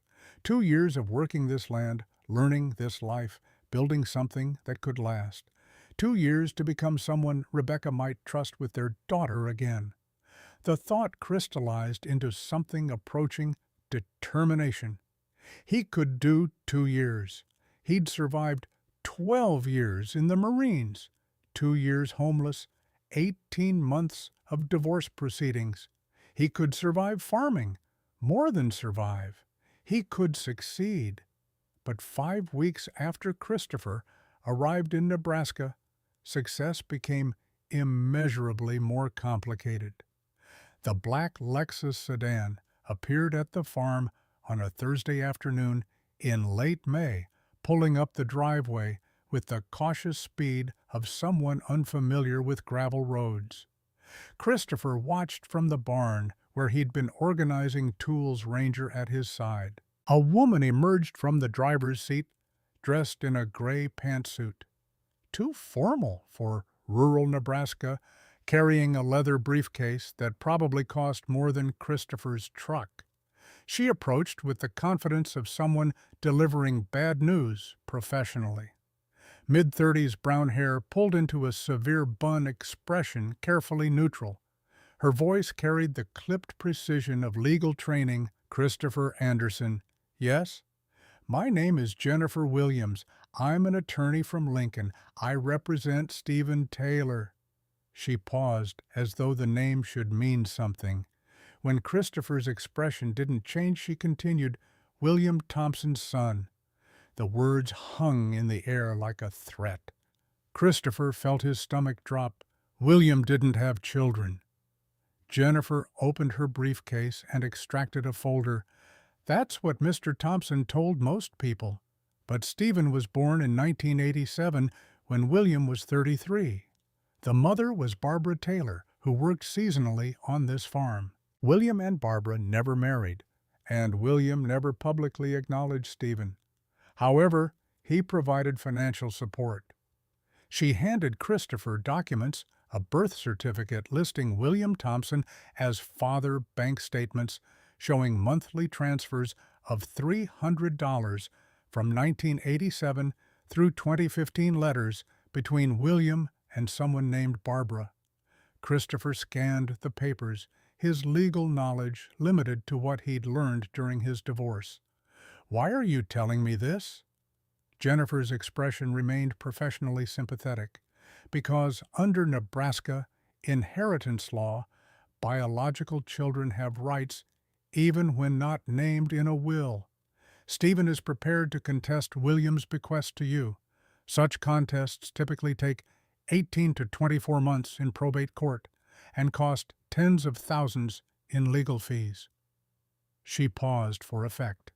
"However, Stephen is willing to accept a cash settlement of $40,000 in exchange for dropping his claim." $40,000. Christopher had $6,300 in the bank and $12,000 in debt. The mathematics were impossible. His voice came out tight. "I don't have $40,000. Jennifer nodded, as though this confirmed something she'd already known. "Then perhaps selling the property would be your best option. I happen to know of a buyer, a local development company interested in agricultural land. They're offering fair market value, approximately $180,000. You could pay Stephen's settlement, clear the debts, and walk away with money in your pocket." Christopher stared at her, an understanding dawning slowly. This wasn't about Stephen Taylor's rights. This was a coordinated effort to force the farm sale. Jennifer Williams represented both the heir contesting the will and mysteriously knew about a ready buyer. The pieces fit together too neatly. Who's the development company? Jennifer's expression flickered slightly. That's not relevant to... Who are they? She hesitated. Then, Heartland Agricultural Services. They're expanding operations in this region. Christopher had never heard the name, but something about Jennifer's tone suggested she was lying, or at least not telling the complete truth. He looked at one of the papers in his hand, at the woman standing in William Thompson's driveway, demanding money he didn't have. His voice came out colder than intended. I need to think about this. Jennifer pulled a business card from her briefcase. You have 2 weeks. After that, Stephen files the probate contest. She returned to her car and drove away, leaving Christopher standing in the dust with $40,000 in debt he couldn't pay and 2 weeks to figure out how. That evening, Donald arrived in response to Christopher's phone call. They sat at the kitchen table while Christopher explained about Stephen Taylor and the settlement demand. Donald's expression darkened as he listened. Heartland Agriculturals, Donald said when Christopher finished. I know them. They've bought 3 farms in this county over the past 2 years, pushed out the families that owned them, converted everything to large-scale commodity operations. His jaw tightened. They tried to buy Bill's place last year, offered him $150,000. He told them to go to hell. Christopher absorbed this, so Stephen showing up now is convenient timing. Donald leaned back in his chair. I'd bet money Heartland contacted Stephen, offered to fund his legal costs in exchange for forcing you to sell. Stephen gets his $40,000, Heartland gets the land, you get nothing. Can they do that? Legally, probably. Ethically. Donald's laugh was bitter. You'd have to ask a lawyer, and lawyers cost money you don't have. Christopher stared at the business card Jennifer had left. So what do I do? Donald was quiet for a long moment. Then we fight. We find a way to pay Stephen his $40,000 before he files the contest. That means finding money fast. He pulled out his phone and started scrolling. There's grant programs, emergency farm loans, co-op advance payments. Jonathan Scott would know about federal programs. We start making calls tomorrow, see what's possible. Christopher wanted to believe it could work, but the numbers haunted him. Even if they found some grant or loan, even if Prairie Valley Co-op advanced payment for crops not yet planted, it would take time. Time he didn't have. Ranger pressed against his leg, sensing the stress building. Christopher's hand found the dog's head automatically, the familiar texture of fur grounding him slightly. Donald stood to leave, but paused at the door. Christopher, Bill left you this farm because he believed you could make it work. Not because it would be easy, but because you're the kind of man who doesn't quit when things get hard. Don't prove him wrong. After Donald left, Christopher sat alone in the darkening kitchen, surrounded by a dead man's careful plans and a future that was rapidly disintegrating. Outside the window, 640 acres waited for someone to save them. Inside, a veteran with $28 to his name when this started tried to figure out how to come up with $40,000 in 2 weeks. The land will teach you if you're willing to listen, William had written. Give it time. But time, Christopher was learning, was the one resource he didn't have. Jonathan Scott arrived at the farm the next morning with a canvas messenger bag stuffed with printouts and the slightly manic energy of someone who'd been researching all night. The agricultural extension agent spread papers across Christopher's kitchen table while Ranger watched from his corner with mild interest. I found 7 potential funding sources. None of them are perfect, but combined they might work. Jonathan pushed his glasses up his nose and began sorting documents into piles. First, the USDA Beginning Farmer and Rancher Development Program. William started the application but never finished. Maximum award is $25,000. Christopher felt a flicker of hope. That would cover most of Stephen's demand. Jonathan's expression turned apologetic. The application deadline is March 1st. If we submit now, it's an expedited review process. Best case scenario, you'd have an answer in 90 days. Decision by late August, funds available by September. 3 months. Stephen's lawyer had given Christopher 2 weeks. Too slow. Probably, but we should apply anyway. If you survive Stephen's challenge, you'll need operating capital. Jonathan moved to the next pile. Option 2, emergency farm loans through the Farm Service Agency. They can process applications in 30 days, but you'd need collateral, and the land's already leveraged against the equipment loan. Christopher was starting to understand why William had spent years building this operation carefully. Every path forward required resources he didn't possess. What else? Jonathan continued through the remaining option seasonal operating loans that wouldn't cover $40,000 crop insurance that didn't apply until harvest disaster assistance programs that required demonstrated losses. Each potential solution collapsed under its own limitations. Finally, Jonathan sat back, deflated. "I'm sorry, I thought there'd be something." But Christopher was looking at one document Jonathan hadn't mentioned, a contract template from Prairie Valley Food Cooperative. What about advance payments? William had contracts with them for organic wheat. Jonathan brightened slightly. Co-ops do sometimes advance against future deliveries, especially for farms in transition, but you haven't planted yet. You can't guarantee delivery of crops that don't exist. William's journals show soil tests, rotation schedules, everything proving organic practices. I've been following his plan exactly. Christopher pulled out the notebooks. If I can demonstrate continuation of his methods, could they advance payment based on projected yield? Jonathan studied the journals, turning pages with increasing interest. This is incredibly detailed. If you presented this to the co-op board with evidence, you're maintaining organic standards. He trailed off, thinking, it's a long shot.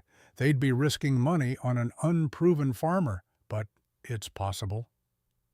Christopher grabbed his phone and found the contact information. William had noted James Miller, Prairie Valley Co-op manager.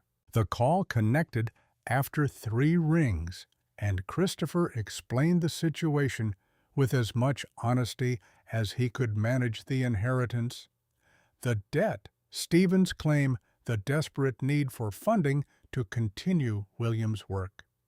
James Miller's voice carried the weathered patience of someone who'd heard many hard luck stories. "Mr. Anderson, I knew William Thompson for 8 years.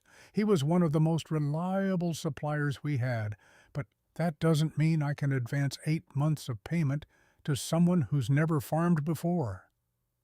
Christopher felt the opportunity slipping away. "I understand, but William spent 3 years preparing this land for organic certification. If I can't continue his practices, all that work dies. Everything he built disappears." A long silence. Then James spoke more slowly. "Send me the soil tests, the rotation schedules, photos of your current fields. If everything checks out, I'll bring it to our board meeting next week. No promises." "Thank you." Christopher's hand tightened on the phone. "That's all I'm asking." After disconnecting, he looked at Jonathan. "What are the chances they approve?" Jonathan's honesty was painful. "Maybe 30%. Co-ops are cooperatives.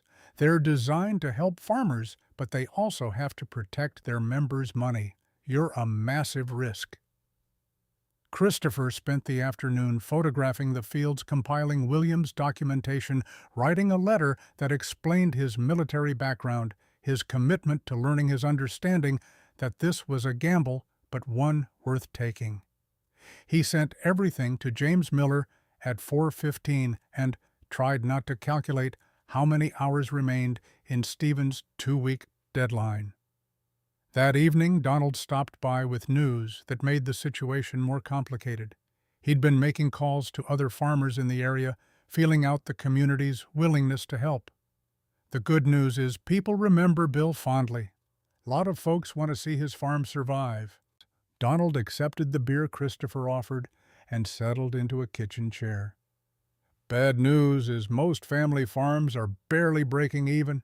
Nobody has $40,000 lying around to loan you. Christopher had expected this, but hearing it confirmed still hurt. So, I'm alone. Didn't say that. Donald's expression turned thoughtful. Money's tight, but labor and equipment aren't. I talked to Robert Johnson, Michael Davis, Thomas Wright farmers who've known Bill for decades. Every one of them offered in-kind support. Robert said you can use his combine during harvest, saves you probably $3,000 in rental fees. Michael runs the equipment dealership. He'll service your tractor for free this year. Thomas grows organic corn. He'll give you advice worth more than money. Christopher tried to translate this into dollars Stephen would accept. That helps long-term, but it doesn't solve the immediate problem. No. Donald took a long pull from his beer. But it means you're not doing this alone. Remember that when everything feels impossible. The co-op board met on Tuesday. James Miller called Wednesday morning with an answer that fell exactly in the middle of what Christopher needed and what he could survive on. The board approved an advance payment of $8,000 against your projected organic wheat harvest. James's tone suggested this had required considerable persuasion. That's roughly 60% of estimated value. You'll need to deliver minimum 120 bushels per acre on 200 acres, all meeting organic standards by November. If you can't deliver, you owe us the $8,000 back. $8,000 wasn't $40,000, but it was real money, tangible progress. Christopher's voice came out rougher than intended. Thank you. I know that's a risk for you. Bill Thompson built trust over years. You're inheriting that trust, but you need to earn it back yourself. Don't make us regret this. The check arrived 2 days later via certified mail. Christopher deposited it immediately and watched his account balance climb to $14,337. Still $26,000 short of Stephen's demand, still drowning in impossible mathematics, but slightly less hopeless than before. He called Donald with the news. The older farmer listened, did some mental calculation, then, "Hold on, let me make more calls." What happened over the next 5 days revealed something about rural communities that Christopher hadn't fully understood. Donald contacted Pastor Margaret Wilson at First Baptist Church, explained the situation, and Margaret brought it to her congregation. The church took a special collection that Sunday and the following Wednesday. Margaret delivered an envelope containing $3,200 in checks and cash from farmers, teachers, retirees, and families who'd known William Thompson. Patricia Miller heard about the situation through Donald's phone calls. Small-town networks moved information faster than any technology and organized a fundraiser at her diner back in Montana. Veterans who'd seen Christopher washing dishes for meals, truckers who'd watched him struggle, people who understood that sometimes someone just needed a hand up rather than a handout. They raised $2,500 and wired it to Christopher's account. By the end of the first week, Christopher had $24,000. The community had rallied around William Thompson's memory and given a stranger resources that most of them could barely afford. The weight of that trust felt heavier than the debt itself. But 24,000 wasn't 40,000, and Jennifer Williams's 2-week deadline was now 4 days away. Christopher sat at the kitchen table doing math that refused to work. Donald had offered to co-sign a short-term loan for the remaining 16,000, but banks wanted collateral Christopher didn't have. Jonathan had submitted the USDA grant application, but 3-month processing times might as well be 3 years. Every path forward seemed to dead end against the same wall. Not enough time, not enough money, not enough options. Ranger pressed his nose against Christopher's leg, sensing the tension building toward something dangerous. Christopher's hands had started trembling slightly, adrenaline response to stress that his body couldn't distinguish from combat.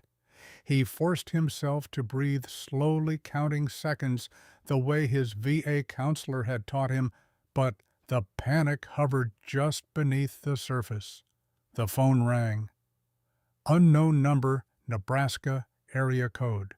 Christopher answered, expecting Jennifer Williams with some new legal threat. Instead, "Mr. Anderson, this is Kenneth Wright. I need to speak with you about Stephen Taylor." Christopher's stomach tightened. "What about him?" Kenneth's voice carried unusual weight. "I had coffee yesterday with Pastor Margaret Wilson. She mentioned the collection her church took for you, and I asked why.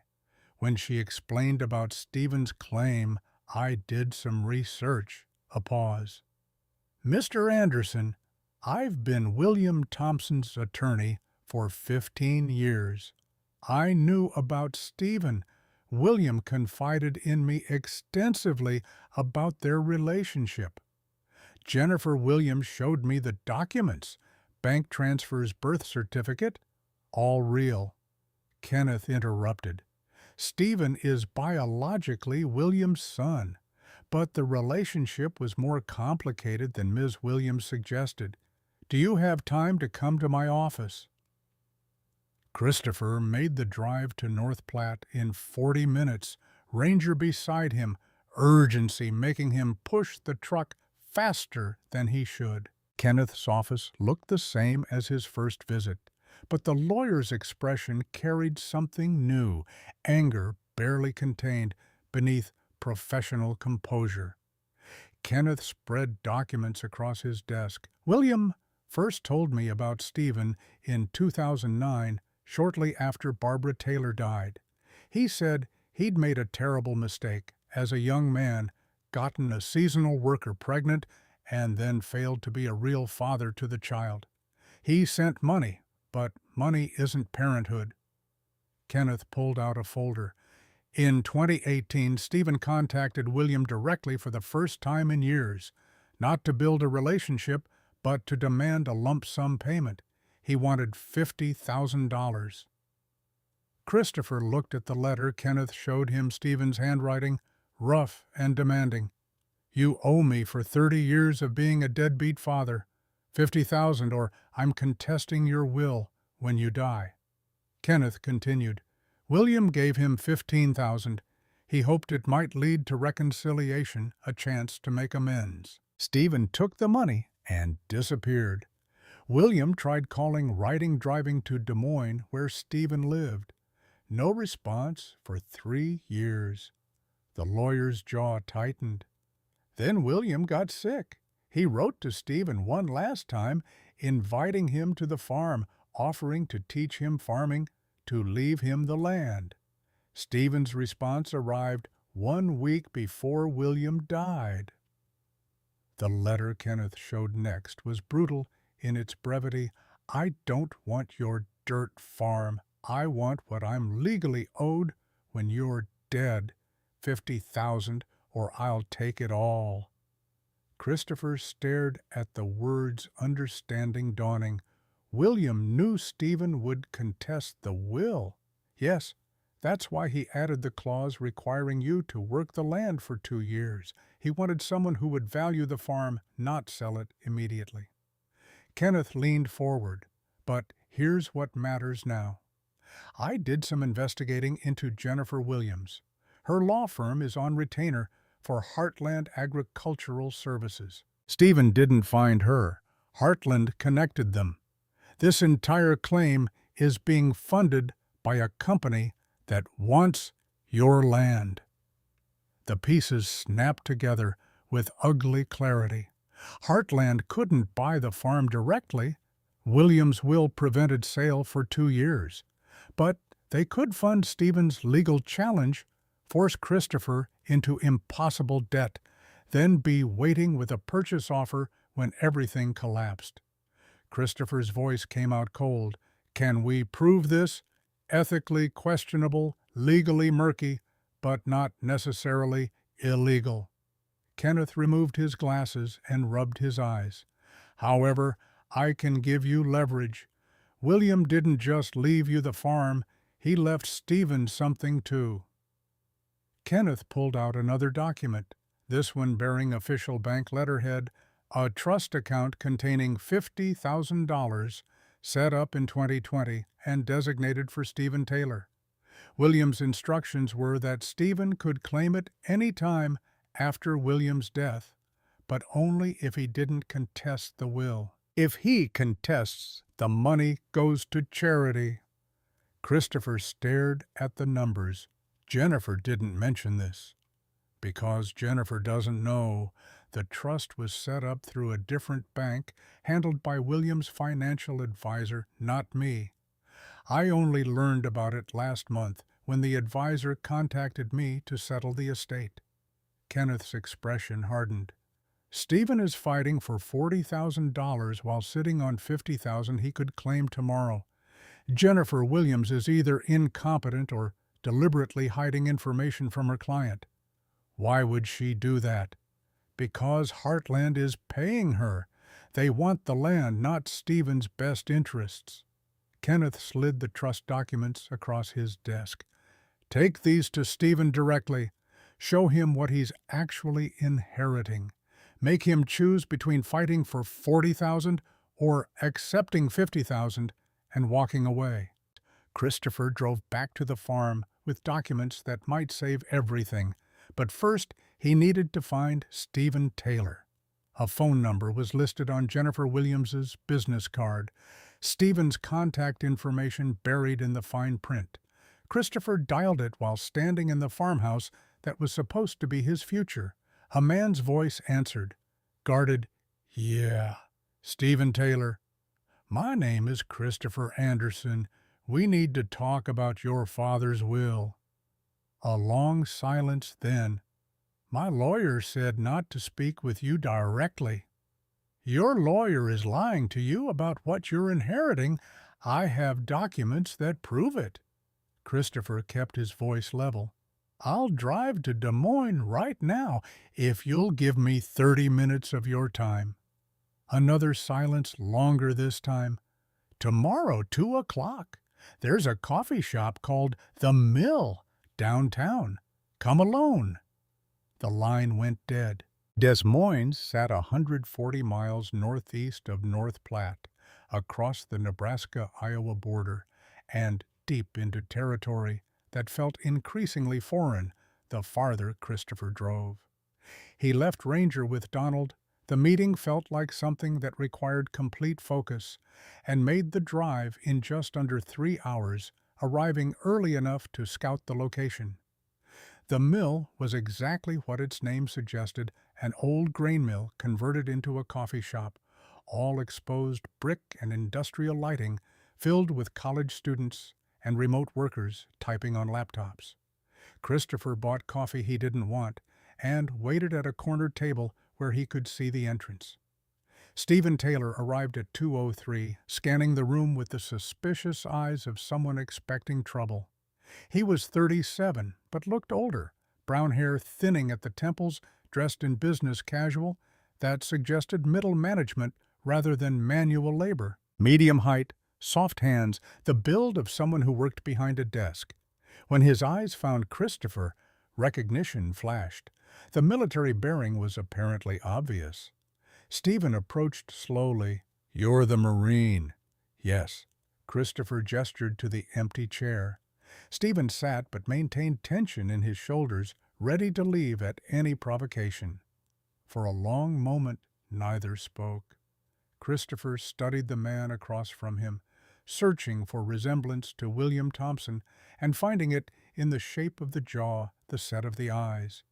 Genetics that linked them across decades of absence. Finally, Stephen broke the silence, his voice carrying bitterness that had been aging for years. You saved his life once, so he gave you everything. Meanwhile, I'm his actual son, and I get nothing. That's not true. Christopher pulled out the trust documents Kenneth had given him and slid them across the table. Your father left you $50,000. It's in a trust account at Western National Bank in North Platte. You can claim it any time. Stephen's eyes widened as he scanned the papers. His hands trembled slightly. Jennifer never said anything about this. Jennifer Williams works for Heartland Agricultural. They're funding your lawsuit because they want to force me to sell the farm. You're a tool they're using, and they're keeping you ignorant, so you'll keep fighting. Color rose in Stephen's face, but Christopher couldn't tell if it was anger at him or at Jennifer.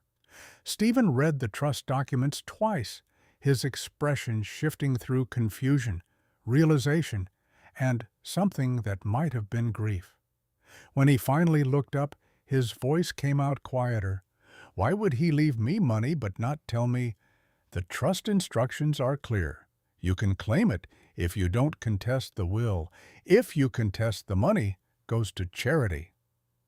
Christopher leaned forward. Your father knew you'd come after the farm. He gave you an outtake, the money, walk away, everyone wins. But your lawyer didn't tell you because Heartland doesn't want you walking away. Stephen stared at the papers, his jaw working. Dad and I hadn't spoken in 3 years. Last time we talked, I told him I wanted nothing to do with his farm. I just wanted what I was owed for 30 years of him not being there. He sent you money every month for 28 years. Money isn't a father. Stephen's voice cracked slightly. Do you know what it's like growing up, knowing your dad exists 50 miles away, but doesn't want to be in your life? Watching other kids with their fathers at baseball games, while mine sends a check and ignores me. Christopher thought about Emily, about the supervised visitation he'd been denied, about Rebecca's question of when he'd be stable enough to be a real father. No, but I know what it's like to have a daughter you can't see because you failed her. Stephen's eyes met his, and something shifted in the hostility. They sat in silence for a minute, two men carrying different versions of abandonment. Finally, Christopher spoke. I can't give you $40,000 right now. I don't have it. But I can offer this. Give me 1 year to work the farm. If I succeed, I'll pay you $40,000 from the profits. If I fail, you can force the sale and claim everything. You'd get more than $40,000 if the farm sells. Why would you do that? Because your father spent 8 years planning for this. He left detailed journals, business plans, everything I need to make it work, but I need time. Christopher pulled out his phone and showed Stephen photos of the fields, the barn, the equipment. This place isn't just dirt. It's 80 years of your family's history. Your grandfather broke this ground. Your father spent his life building it. I'm asking you to give me a chance to honor that instead of watching developers pave it. Stephen studied the photos, his expression unreadable. You really think you can make this work? You don't know anything about farming. I know how to learn. I know how to work. And I know your father believed I could do this. Christopher met Stephen's eyes directly. 1 year, November 2025. If I can't pay you, then the farm is yours to do with as you want. Stephen sat motionless for what felt like an eternity. Then he pulled out his phone and called someone. When the line connected, "Jennifer, this is Stephen. I'm dropping the probate contest. Send me the withdrawal paperwork." He listened to whatever Jennifer Williams said on the other end, his jaw tightening. "I said I'm dropping it. You're fired." He ended the call and looked at Christopher. 1 year, but I want it in writing. They found a notary at a UPS store 3 blocks away and drafted a simple agreement on a laptop Christopher had until November 15th, 2025 to pay Stephen Taylor $40,000. If payment wasn't received by that date, Stephen could petition to force sale of the property. Both men signed the notary, witnessed, and Christopher walked out with a legally binding commitment to do something he had no idea how to accomplish. But he had time. 12 months instead of 2 weeks. In that moment, surrounded by Des Moines traffic and Iowa humidity, time felt like the greatest gift anyone had ever given him. The drive back to Nebraska took longer because Christopher's hands were shaking too badly to drive highway speeds. He pulled over twice to let the adrenaline crash work through his system, Ranger's absence making the panic attacks harder to weather. But eventually he made it home to find Donald waiting on the porch with Amanda. "How'd it go?" Christopher explained. About the trust fund, the confrontation with Stephen, the year-long extension. Donald listened without interrupting his expression, shifting from concern to approval.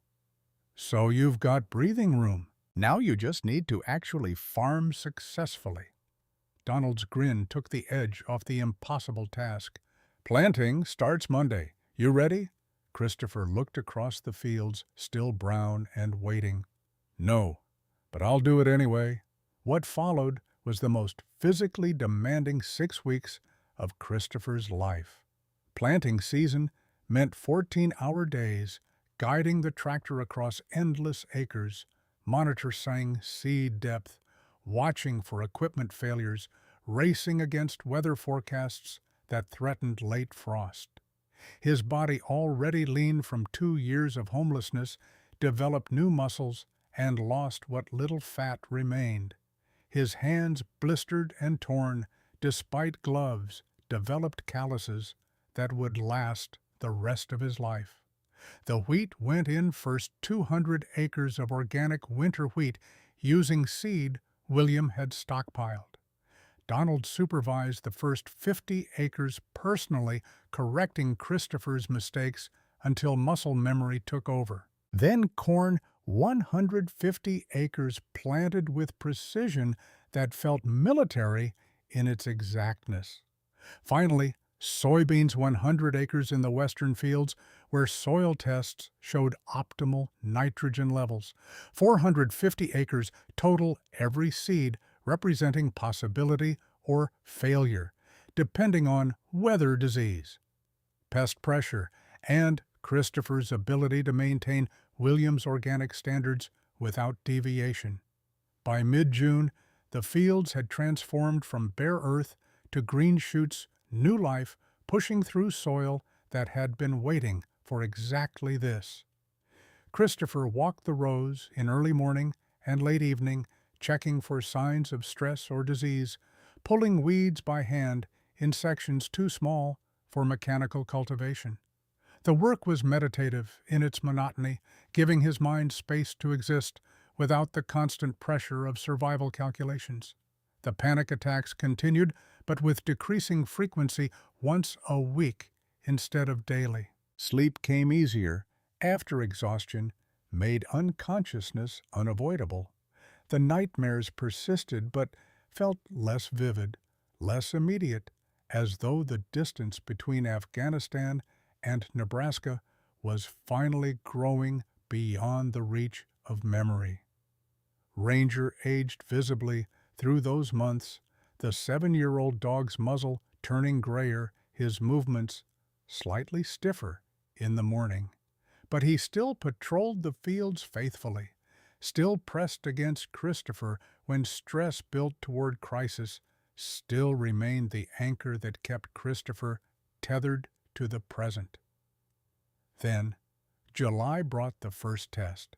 The storm rolled in from the west on a Tuesday afternoon, a wall of dark clouds that turned day into premature dusk. Christopher was checking irrigation pressure in the southern fields when the wind shifted, carrying the smell of rain and electricity. Ranger started barking urgently, the dog's instincts reading weather patterns Christopher was still learning. They ran for the truck, but the storm moved faster. Rain arrived in sheets, visibility dropping to 15 feet in seconds. Then hail starting small, but growing to marble-sized chunks that hammered the truck's roof like automatic weapons fire. Christopher flinched. With each impact, his nervous system unable to distinguish between ice and incoming mortars, but Ranger's weight against his leg kept him grounded enough to avoid complete flashback. The storm lasted 17 minutes. When it passed, Christopher drove slowly through the fields, surveying damage. 30 acres of wheat in the northeast section had been shredded, stalks broken, and leaves torn. The young corn in the eastern fields showed similar devastation. He estimated $4,000 in crop loss, assuming the damaged plants didn't recover. Donald arrived an hour later, assessed the situation, and delivered the grim verdict. Some of this will bounce back. The rest is gone. You can't replant too late in the season. You'll have to write off those acres. $4,000 gone in 17 minutes. Christopher did the math if he lost $4,000. Every time weather turned violent, Stephen's $40,000 would arrive long before harvest. But Donald clapped him on the shoulder with rough sympathy. "Welcome to farming. Mother Nature doesn't care about your business plan." 2 weeks later, the irrigation pump in the southern field failed.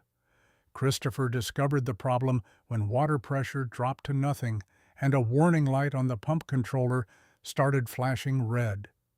The repair estimate, $3,800 for a replacement pump, or $1,200 for a used unit that might last 2 more seasons. Christopher called every equipment dealer within 50 miles, searching for cheaper options. Michael Davis at the farm supply store finally offered a compromise. "I've got a refurbished pump, guaranteed for 1 year, $800. Best I can do." $800 Christopher didn't have in his operating budget. Donald offered to loan it, but Christopher's pride, stupid military pride that insisted on self-sufficiency, made him refuse. Instead, he sold William's old riding mower that sat unused in the barn, got $600 from a Craigslist buyer, and scraped together the remaining $200 from his dwindling personal account. The pump installation took 2 days, during which the corn in the southern fields went without adequate water during a heat wave. More stress, more potential yield loss, more variables beyond Christopher's control. Then came the rootworm infestation. Christopher discovered it in late July while walking the corn rows, performing the daily inspection that Williams' journals emphasized as critical. Tiny holes in the leaves, barely visible unless you knew what to look for. He pulled a plant and examined the roots larvae, dozens of them, feeding on the root system that kept the plant alive. Jonathan Scott arrived within hours of Christopher's panicked phone call. The extension agent crouched in the field, examining plants with the focused intensity of a diagnostician. "Corn rootworm! Not catastrophic yet, but it'll get worse if you don't act." Jonathan stood and wiped his hands on his jeans. "In conventional farming, you'd spray pesticides, But you're organic, no chemical options allowed. You need integrated pest management, crop rotation, beneficial, insects, manual removal. Manual removal meant walking every row of 150 acres, examining every plant, physically removing larvae and infected roots. The work took 2 weeks of 14-hour days, Christopher and Donald and Amanda moving through the fields with the grim determination of soldiers clearing hostile territory. By the time they finished, Christopher's back ached permanently. His hands bled through the gloves, and 40 acres of corn showed enough damage that harvest yields would be severely reduced. Another $3,000 in potential revenue, Rocha, but the worst came in mid-August, when Nebraska's summer heat peaked at sustained temperatures above 105 degrees for 12 consecutive days. The irrigation system ran 20 hours per day, diesel costs spiking to $600 over budget. Christopher worked through the heat, checking water pressure, monitoring crop stress, making constant adjustments that his exhausted brain could barely process. On the 9th day, working alone in the southern wheat field at 2 in the afternoon, with the sun hammering down like divine punishment, Christopher's vision started to tunnel. He'd been working since 5 that morning with only 2 breaks for water and nothing to eat since a protein bar at 6. Dehydration combined with heat and exhaustion into a perfect storm his body couldn't withstand. He felt himself falling before he understood what was happening. The ground rushed up hard earth, slamming into his shoulder. His water bottle spilled precious liquid, soaking into thirsty soil. Somewhere distant Ranger was barking, but Christopher couldn't coordinate his limbs enough to respond. The world became fragments, blue sky overhead, corn leaves rustling in hot wind, the taste of copper in his mouth. His heart hammered erratically, and part of his mind recognized the symptoms of heat exhaustion sliding toward heat stroke. He tried to stand, but his legs wouldn't cooperate. Then Donald's face appeared above him, the older farmer's expression carved with concern. "Christopher, can you hear me?" Words wouldn't form properly. Christopher managed a nod. "Stay down! Amanda's calling an ambulance." Donald pressed a water bottle to Christopher's lips. "Drink slowly." "How long have you been out here?" Christopher tried to calculate, but numbers wouldn't arrange themselves correctly. Donald cursed and started pouring water over Christopher's head, soaking his hair and shirt, cooling his core temperature by force. The ambulance arrived 18 minutes later. Christopher timed it by watching the second hand on his watch, the only concrete task his brain could manage. Paramedics loaded him onto a gurney, started an IV, took vital signs that apparently alarmed them based on the urgency of their radio chatter. North Platte Regional Hospital kept him overnight for observation. Severe dehydration, heat exhaustion, dangerously elevated core temperature. The doctor who discharged him the next morning delivered a lecture about hydration and rest that Christopher barely heard through the fog of exhaustion and medication. Donald picked him up, drove him home in silence, then followed him into the farmhouse and planted himself in the kitchen. "You can't do this alone anymore. You're working yourself to death just like Bill did, except you don't have 40 years of experience to fall back on." Donald's voice carried the firmness of someone who'd made a decision. "I'm calling in the brigade." "The what?" "You'll see." What Christopher saw 4 days later was 12 pickup trucks arriving at his farm at dawn. Farmers from across the county, men ranging from their 30s to their 70s, bringing equipment and labor, and the quiet determination of people who understood that when one farm failed, the entire community felt it. Donald had organized what he called the Thompson Farm Harvest Brigade, though harvest was still 8 weeks away. Instead, these volunteers came to handle the 100 small tasks Christopher had been drowning in: repairing fence lines, calibrating equipment, clearing drainage ditches, performing maintenance that kept systems functioning. Robert Johnson brought his teenage son and 2 nephews. Michael Davis arrived with spare parts and tools. Thomas Wright, the organic farmer who'd advised on pest management, showed up with his wife, Patricia, and their daughters.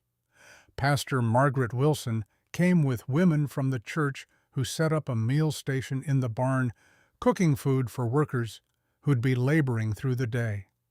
Christopher stood watching trucks unload, overwhelmed by generosity he'd done nothing to earn. Donald approached and handed him a thermos of coffee. "This is what community means. Bill spent 40 years helping every person here at some point. Now we help you, and someday you'll help the next person who needs it." Donald's expression turned serious. "But you need to accept the help. Stop trying to prove you can do everything alone. That's not strength, it's suicide." The words hit harder than intended, maybe because they were true. Christopher had been treating the farm like a military mission: succeed or die trying, no backup, no support, certainly no admission that the objective might be impossible. But farming wasn't combat. It required different skills, different strategies, different understanding that some battles couldn't be won alone. Over the following week, the brigade transformed the farm's operational status. Equipment that had been barely functional became reliable. Fields that had needed attention got walked and assessed.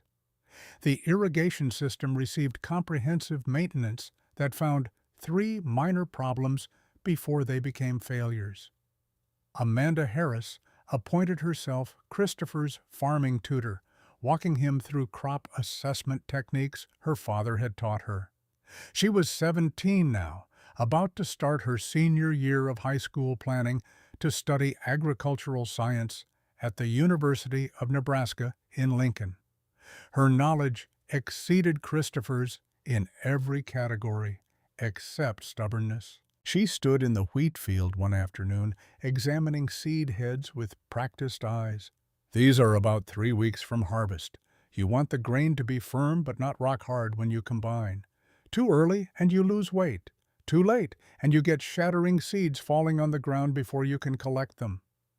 Christopher absorbed the information, adding it to the constantly expanding catalog of knowledge required to keep this operation alive. How do you know when it's exactly right? Experience, trial, and error. Mostly, you learn by screwing it up a few times. Amanda grinned. "Dad says farming is just controlled failure. You try to fail less each year until eventually you fail so little you might actually make money." By early September, the crops had matured enough that harvest planning became urgent. Jonathan Scott visited with yield projections based on field surveys. Wheat would produce approximately 8,500 bushels from 200 acres, below the projected 10,000, but still respectable given weather damage. Corn would yield around 12,000 bushels from 150 acres, acceptable despite rootworm losses. Soybeans looked strongest, 4,200 bushels from 100 acres. The mathematics started coming together. Wheat at $15 per bushel for organic premium, $127,500. Corn at $5.50 per bushel, $66,000. Soybeans at $12, $50,400. Total gross revenue, $243,900. Expenses ran approximately $90,000. Seed fuel, irrigation, maintenance equipment, loans, insurance, utilities. Net profit before paying Stephen $153,900. Christopher stared at the numbers, hardly believing them. He could pay Stephen his $40,000 and still have over $100,000 remaining. The farm would survive. He would survive. But first he had to actually harvest the crops, and harvest required equipment Christopher didn't own and skills he'd only begun to develop. This was where the community's support became not just helpful, but essential. Robert Johnson offered his combine free of charge during Christopher's harvest window. Michael Davis volunteered his grain trucks for transportation to the co-op. Thomas Wright agreed to supervise combine operation until Christopher learned the technique. Donald Harris coordinated the entire operation with the precision of a military logistics officer. Harvest began on September 23rd. The wheat came first golden fields that had survived hail and heat, and Christopher's inexperience. The combine moved through rows with mechanical efficiency, separating grain from chaff, filling the hopper with kernels that represented months of labor crystallized into marketable product. Christopher rode in the combine cabin with Robert for the first 3 hours, learning the controls and monitoring systems. Then Robert climbed down and let Christopher take over. The machine was easier to operate than the tractor, mostly automated, requiring attention but not constant intervention.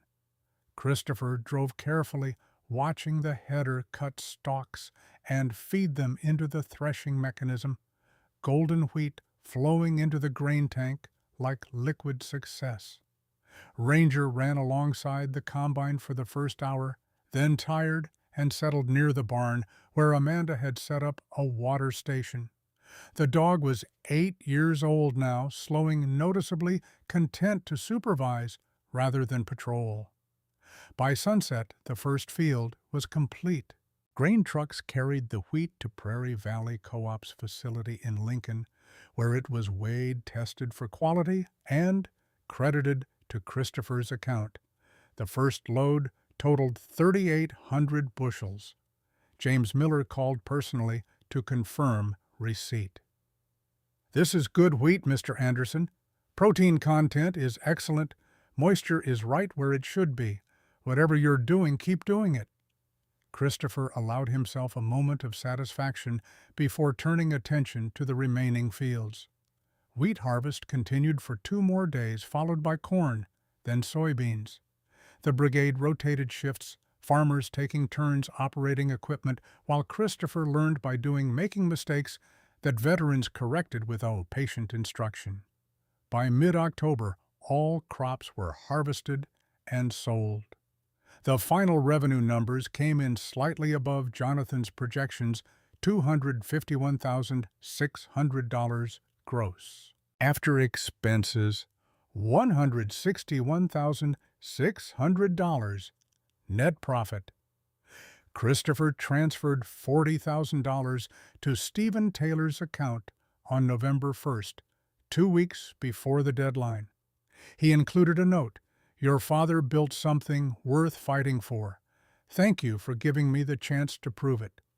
Stephen called 3 days later. His voice sounded different, less hostile, maybe tired. "I got the payment, and I got something else." A pause. "I went to the bank in North Platte, claimed the trust Dad set up.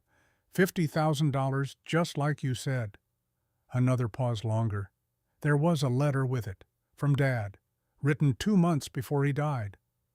Christopher waited, sensing Stephen needed to speak without interruption. "He said he was sorry for not being there when I was growing up, for not fighting harder to be in my life. He said he'd been a coward, afraid of confronting my mother, afraid of disrupting his own routine, afraid of being a father when he wasn't sure how." Stephen's voice cracked slightly. "He said he hoped I'd find someone to love the farm the way he did, because even though I didn't want it, his family's history shouldn't die, because he'd failed me." Christopher closed his eyes, thinking about William Thompson planning every detail, trying to make amends even after death. Stephen continued. The letter said there was a trust fund, $50,000 enough to start something new if I wanted. He said it was his way of apologizing for 37 years of being absent. A long silence. I judged him so harshly. I thought he didn't care, but he'd been planning this for years. He cared, he just didn't know how to show it while he was alive. Yeah. Stephen exhaled slowly. Listen, I'm not going to contest anything else. The farm's yours. Do what you want with it. But could I visit sometime? Not to claim anything, just to see what Dad built. Christopher looked out the kitchen window at fields lying dormant for winter, at the barn where equipment sat ready for spring planting, at land that had given him purpose when he'd had none. Anytime. This place is your family's history as much as mine now. They spoke for a few more minutes, making tentative plans for Stephen to visit after Thanksgiving, then disconnected with the awkward courtesy of strangers, learning to become something else. Thanksgiving Day arrived cold and clear, the kind of Nebraska morning where frost painted every surface white and breath crystallized in the air. Christopher woke at his usual 5:30, made coffee, and stood on the porch watching the sun rise over land that was definitively legally his. Ranger emerged from the house and settled beside him, the old dog's joints stiff from cold. Christopher scratched behind his ears, feeling the gray fur that now covered most of the muzzle. We made it, buddy. Against all the odds. Ranger's tail wagged once, slow and content. The day's celebration was scheduled for 2 o'clock. Donald and Amanda would arrive with turkey. Patricia Miller had driven all the way from Montana. Pastor Margaret Wilson was bringing dessert, and a dozen other farmers from the Harvest Brigade had been invited. But the most important guests were scheduled for noon. The silver Honda sedan appeared at 11:58, driving slowly up the gravel road.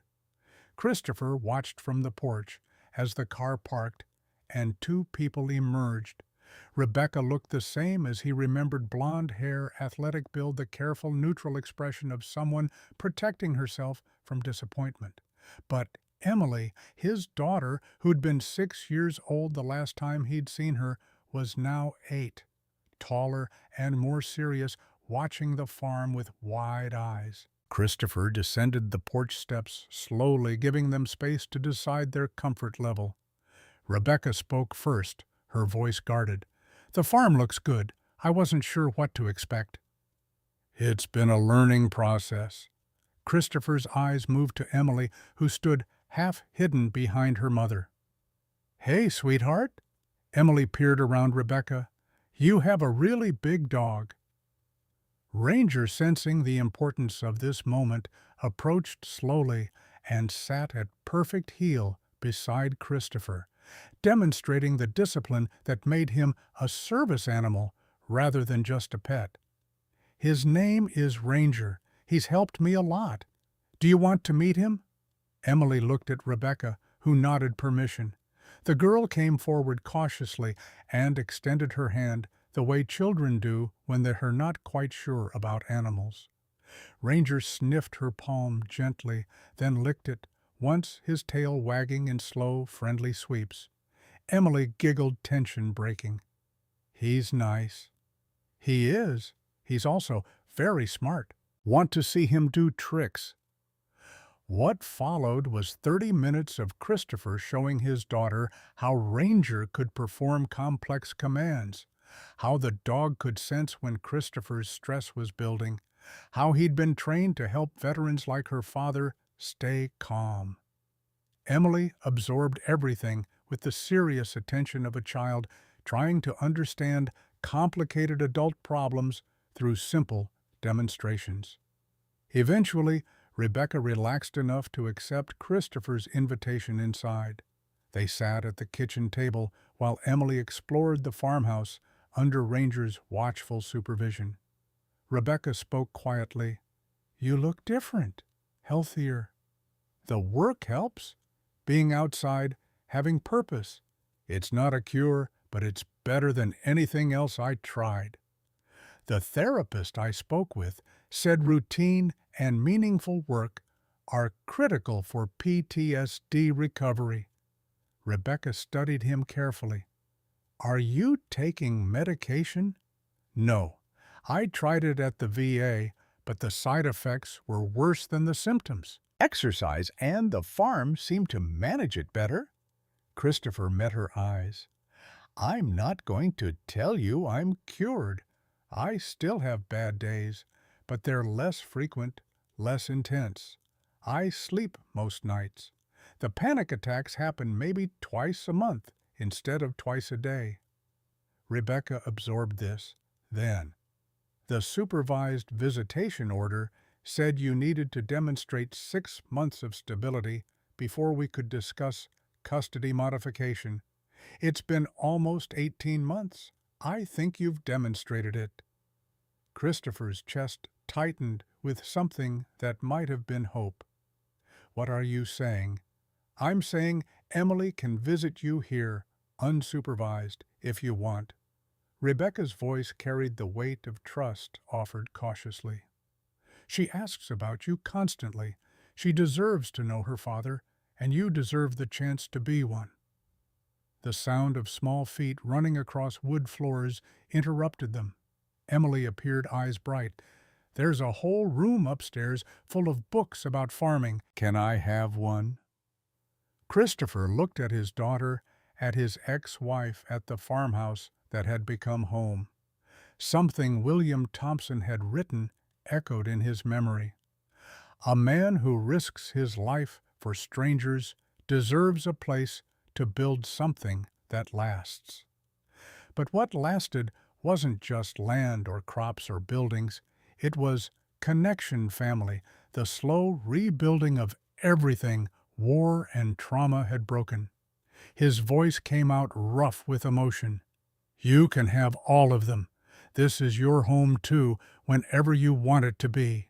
Emily grinned and ran back upstairs. Rebecca stood preparing to leave, but paused. "I'm proud of you, Christopher, for not giving up, for finding this." She gestured at the farm surrounding them. "William Thompson was right to believe in you."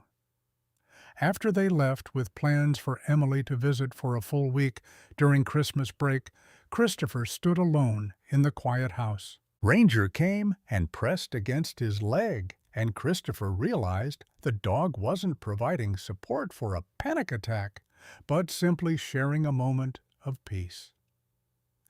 That afternoon, 23 people gathered around tables set up in the barn. The Harvest Brigade, Pastor Margaret's congregation, Patricia Miller, who'd driven 6 hours to be here. Stephen Taylor, who'd arrived nervous but accepted warmly, and Amanda Harris, who'd helped make everything possible. Donald stood and raised his beer to William Thompson, who built something that couldn't die, and to Christopher Anderson, who proved himself worthy of carrying it forward. The toast echoed through the barn, and Christopher felt the weight of impossible debts finally lifting. He'd inherited a farm from a stranger who'd remembered a moment of courage Christopher had almost forgotten. In return, he'd given that stranger's legacy new life, proved that trust placed in broken people could yield harvests neither side had dared imagine. Sometimes the land doesn't save you, Christopher thought. Sometimes you save each other.